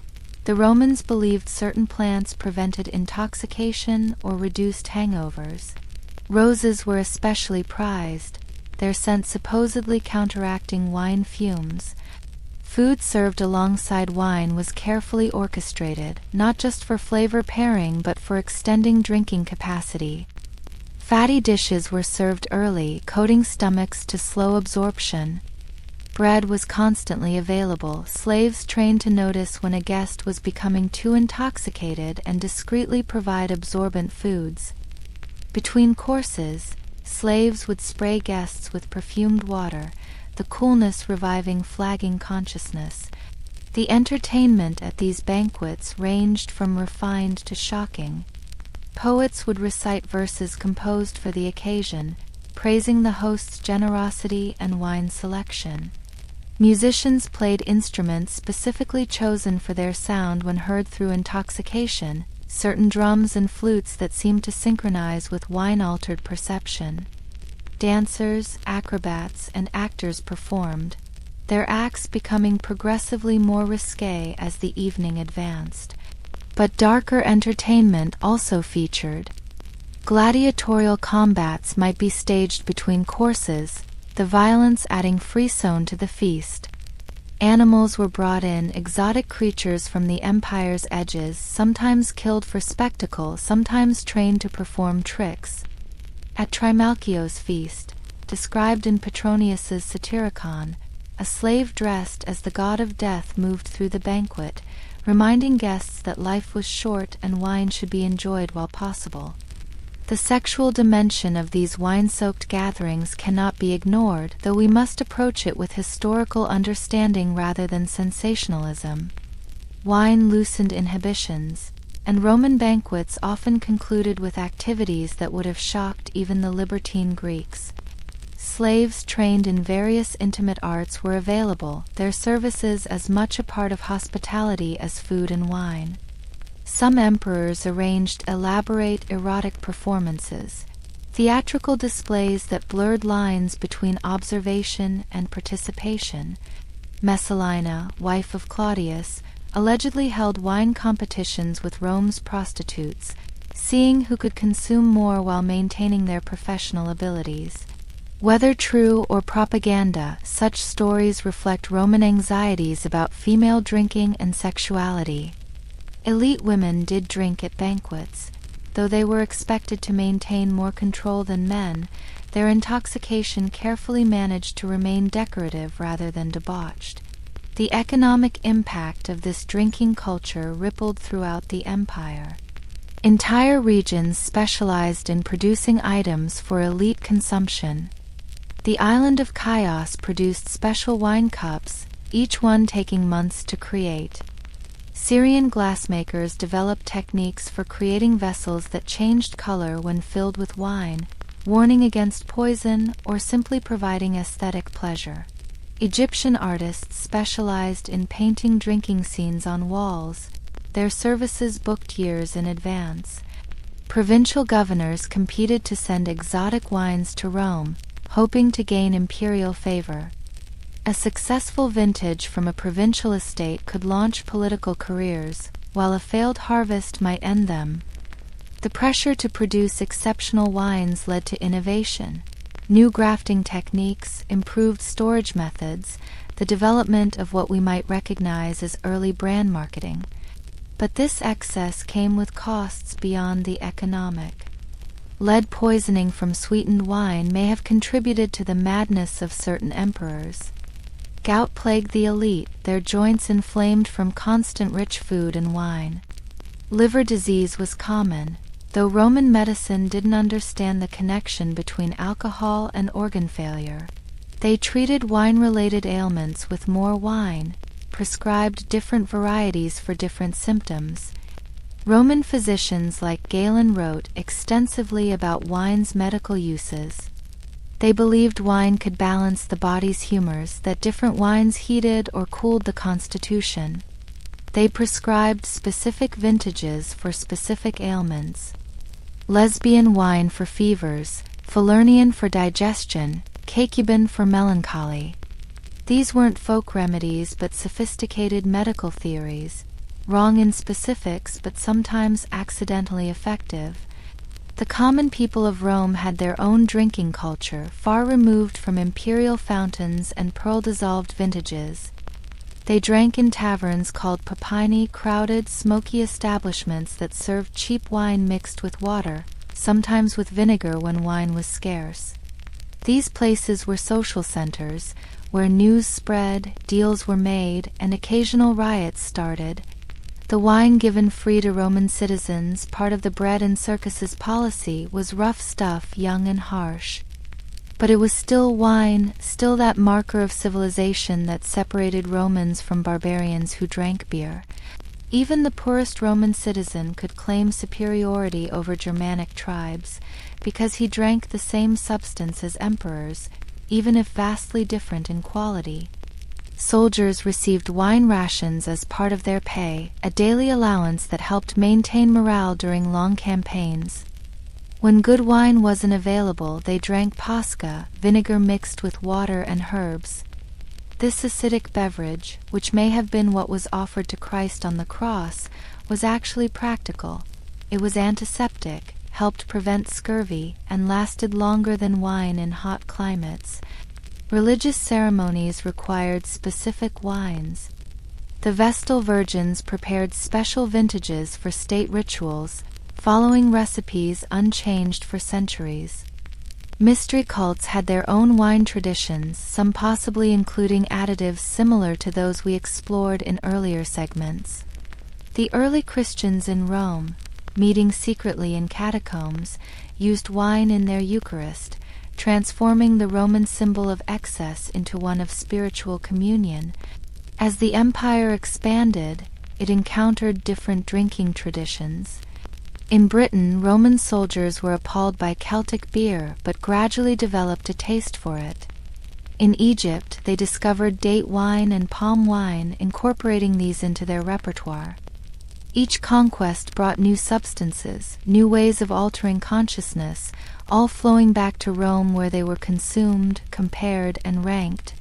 The spectacle of imperial drinking reached its apex with Elagabalus, the teenage emperor who ruled from 218 to 222 CE.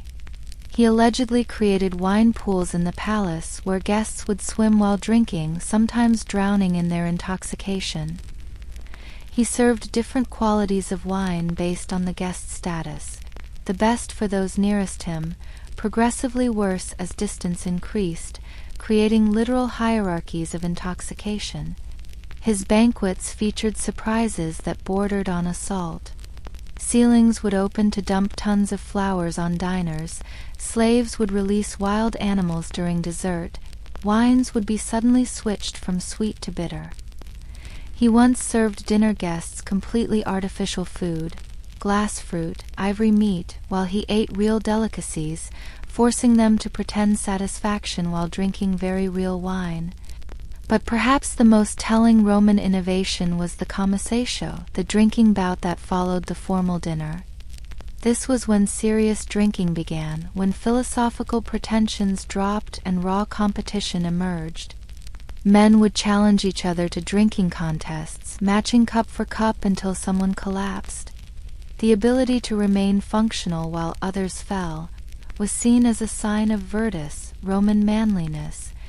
These competitions had rules and referees. Slaves would count cups, monitor consumption, declare winners. Stakes could be significant: property wagered, marriages arranged, political alliances sealed or broken. The Emperor Tiberius allegedly awarded government positions based on drinking capacity, reasoning that someone who could handle wine could handle power. The architecture of power in Rome was inseparable from wine.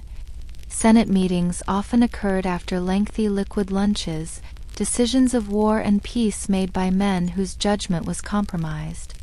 The imperial palace had special sobering rooms where crucial decisions could be postponed until wine's effects faded. But many choices that shaped history were made in states of intoxication we can barely imagine. Foreign ambassadors were deliberately overwhelmed with Roman drinking culture, invited to banquets designed to impress and intimidate. The ability to match Roman consumption while maintaining diplomatic composure became an essential skill for anyone dealing with the empire. Many treaties were negotiated between courses, their terms becoming more favorable to Rome as foreign diplomats struggled to keep pace. The decline of this excessive culture came gradually. Economic pressures made such lavish consumption impossible to maintain. Christianity's rise brought different values, though wine remained central to religious practice. The division of the empire, the loss of secure trade routes, the pressure from barbarian tribes who had their own drinking traditions, all contributed to the end of classical Roman wine culture. But before it ended, there were moments of self-awareness. Seneca, the Stoic philosopher and Nero's tutor, wrote about the dangers of excessive drinking even while participating in imperial banquets. Marcus Aurelius, the philosopher-emperor, noted in his meditations the emptiness of wine-soaked pleasures. These men saw the hollow core beneath the golden cups and fountain displays. The last great imperial banquet we have detailed records of was given by Emperor Honorius in 404 CE, celebrating victory over the Goths. The description seems almost desperate: fountains running with different wines, mechanical birds that sang while dispensing drinks, slaves dressed as gods serving nectar. It was as if they knew the world was ending, and wine was all that remained of glory. When Rome finally fell, the barbarians who conquered it were amazed by the wine infrastructure. The vast cellars, the specialized equipment, the detailed records of vintages dating back centuries. Some tried to maintain the system, but without the economic engine of empire, without the culture that gave meaning to such excess, it gradually collapsed. Vineyards were abandoned, knowledge was lost, amphoras shattered. Yet wine culture survived the fall, transformed but continuous. Monasteries became the new centers of viticulture, monks replacing slaves in the careful tending of vines. The Catholic Church inherited Rome's wine traditions, simplified and sanctified but recognizable. Medieval nobles would attempt to recreate Roman banquets, never quite achieving the scale but maintaining the association between power and drinking. The Roman legacy in our drinking culture is profound. The idea that wine knowledge indicates sophistication, that expensive wine demonstrates status, that state dinners require formal toasting, all echo Rome. When modern CEOs conduct business over expensive vintages, when wine collectors pay millions for rare bottles, when sommeliers describe wines in language that would make Pliny proud, they're participating in traditions established in Roman triclinia. But we've lost something too. The Romans, for all their excess, understood wine as collective experience. Their fountains and pools, their shared cups and communal vomiting, their competitive drinking and public intoxication, these were social acts. Modern wine culture often emphasizes individual appreciation, private cellars, personal taste, solitary contemplation. The Roman message, that power must be performed, that luxury means nothing unless witnessed, has been replaced by more discreet consumption. As we close this segment on Roman excess, consider the paradox at its heart. The greatest empire the world had known, the civilization that gave us law, engineering, and administrative efficiency, was also a culture of profound intoxication. The same men who built aqueducts and codified justice spent their evenings in states of drunkenness that would horrify modern health officials. They conquered the world, while drunk, governed it while hungover, and lost it, perhaps, in wine's final embrace. The Roman relationship with wine wasn't just about pleasure or escape. It was about demonstrating humanity's capacity to transcend natural limits. If mortals must eat and drink to survive, then gods must be able to consume infinitely. By attempting infinite consumption, Roman emperors tried to prove their divinity. That they failed, dying of poison, gout, assassination, or simple liver failure, only proved they were human after all. Their monuments crumbled, their empire fragmented, but the wine flowed on. In vineyards across Europe, vines descended from Roman plantings still grow. In our own elaborate wine rituals, our vintages and varietals, our pairings and presentations, we echo those ancient banquets. Every time we raise a glass and toast, we participate in traditions born in Roman halls, where wine wasn't just beverage but language, currency, weapon, and ultimately, the liquid that dissolved distinctions between human and divine.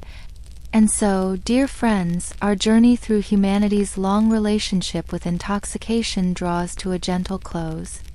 We've traveled from smoke-filled Viking halls to sun-drenched Greek symposiums, from the secret ceremonies of shamanic cultures to the marble excess of Roman palaces. Through it all, we've seen how the simple act of fermentation, that ancient collaboration between human intention and microscopic life, has shaped civilization in ways we rarely consider. What have we learned in these passing hours, as you've perhaps drifted in and out of wakefulness, letting these stories of ancient drinking wash over you like wine over marble? We've discovered that intoxication was never just about escape, though escape was certainly part of it. In every culture we've visited, from the frozen north to the Amazon rainforest, altered consciousness served purposes that went far beyond simple pleasure. The Vikings used mead to forge the social bonds that held their harsh world together. Their drinking horns passed hand to hand, creating chains of obligation and alliance that no amount of sober negotiation could achieve. In their smoky halls, where warmth was precious and winter endless, communal intoxication wasn't luxury but survival strategy, a way to maintain sanity when darkness pressed close and death waited just beyond the door. The Greeks showed us that wine could be a tool for philosophy, that properly managed intoxication might reveal truths that sobriety obscured. Their symposiums weren't just parties but laboratories, where the boundaries of human experience were tested, where poetry and politics mixed with wine to create something uniquely valuable. Dionysus gave them permission to explore the dangerous territories between order and chaos, finding wisdom in controlled dissolution. The shamans and mystics revealed intoxication's sacred dimension, showing us beverages that were doorways rather than destinations.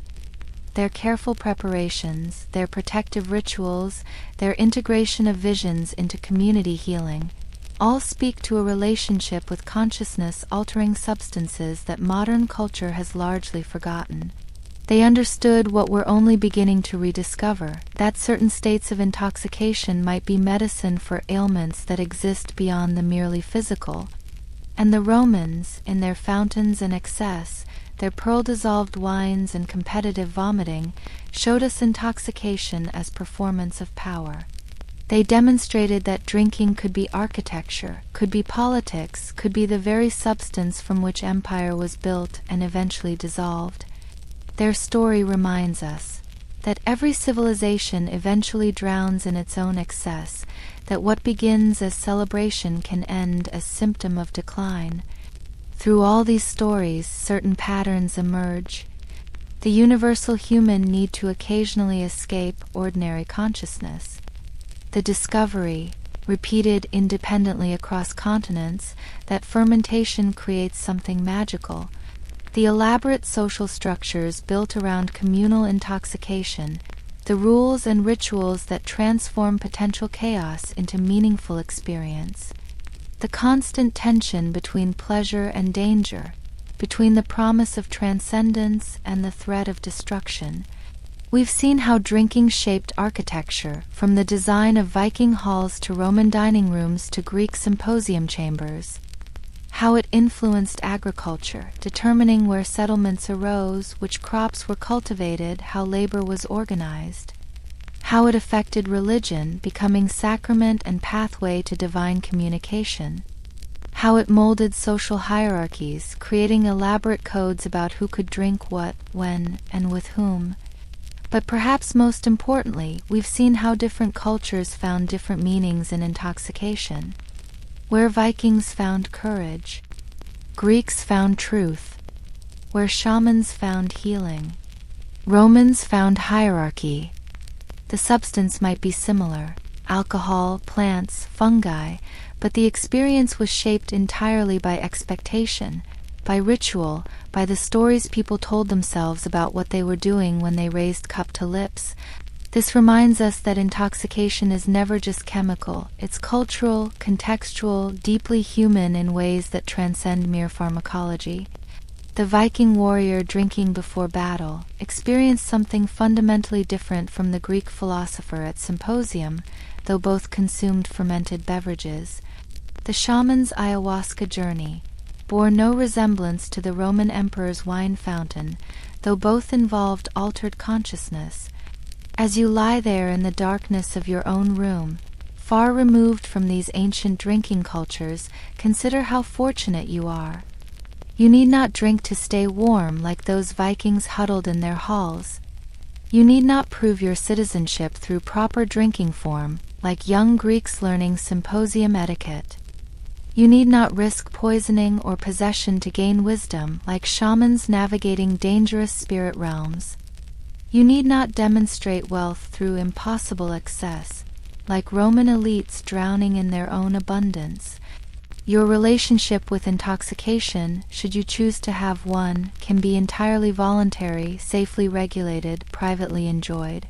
The coffee that wakes you, the wine that relaxes you, the beer shared with friends, these are choices, not necessities. The substances that once determined survival, that marked civilization from barbarism, that opened doors to gods, these have become merely options, available or avoidable as you prefer. Yet something connects you to those ancient drinkers. The same yearning that drove Vikings to their mead halls drives modern people to bars and parties. The same search for truth that motivated Greek symposiums continues in late-night conversations over bottles of wine. The same desire for transcendence that shamans pursued echoes in every consciousness-altering experience, however mild or carefully controlled. We are the inheritors of 10,000 years of fermentation knowledge, of countless experiments in consciousness, of traditions and wisdom earned through spectacular failures and occasional transcendence. Every drinking tradition we maintain, every toast we make, every careful pairing of food and wine, every designated driver and every morning regret, all of it rests on foundations laid by our intoxicated ancestors. In your modern comfort, with your temperature-controlled environment and your clean water and your carefully regulated substances, you might feel separated from these ancient stories. But the next time you raise a glass, remember the Viking warriors who believed mead contained courage. Remember the Greek philosophers who sought truth in wine's embrace. Remember the shamans who risked everything for visions that might heal their communities. Remember the Roman emperors who tried to drink themselves into divinity. And remember, too, the quieter stories we've touched upon. The brewsters tending their fermentation vessels, passing knowledge through generations. The slaves managing imperial wine cellars, their expertise keeping empires functional. The morning after cleaners sweeping up the debris of divine intoxication. History is full of these supporting characters, those who maintain the infrastructure of intoxication without necessarily participating in its excesses. As sleep approaches, let these ancient stories settle into your consciousness like sediment in wine. Let them remind you that human history is considerably stranger than we usually remember, that our ancestors lived lives both utterly foreign and deeply familiar.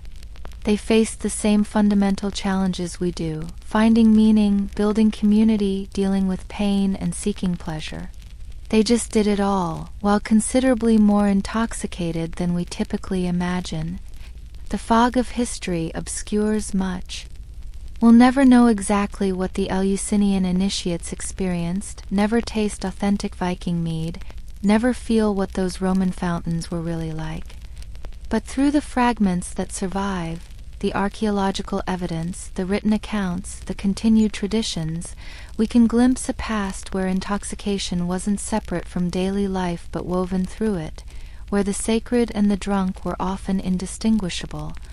Tomorrow, when you wake, the world will seem solid again, ordinary, governed by familiar rules. But perhaps you'll remember that once upon a time, not so very long ago in history's span, reality was more fluid. Gods walked among humans, spirits inhabited plants, and the right drink at the right time could transform everything. That world hasn't entirely vanished. It just sleeps, waiting in vineyards and brewing vessels, in ceremonial cups and sacred recipes. So rest now. Let your consciousness drift like wine fumes dissipating in morning air. Let these stories of ancient intoxication become dreams, mixing and merging in the gentle confusion of approaching sleep. You are safe, you are warm, you are blessedly sober or gently drowsy by your own choice. The harsh necessities that drove our ancestors to seek oblivion have been replaced by softer motivations, gentler needs. Sleep well, friends. May your dreams be more pleasant than a Viking's hangover, more coherent than a mystery cult's visions, and far more restful than a Roman emperor's wine-soaked banquet. When you wake, the modern world will be waiting with all its comfortable sobriety and optional intoxications. But for now, let the ancient world fade, let consciousness dissolve, let sleep claim you as gently as wine once claimed our ancestors. Thank you for joining me on this journey through humanity's long, strange, sometimes beautiful, often excessive relationship with intoxication. Until next time, when history calls again with its curious tales and forgotten wisdoms, rest peacefully in your dry beds, in your safe homes, in this moment where you need not drink to survive, need not seek visions to heal, need not prove power through consumption. Simply rest and let the long hangover of history finally, gently fade away.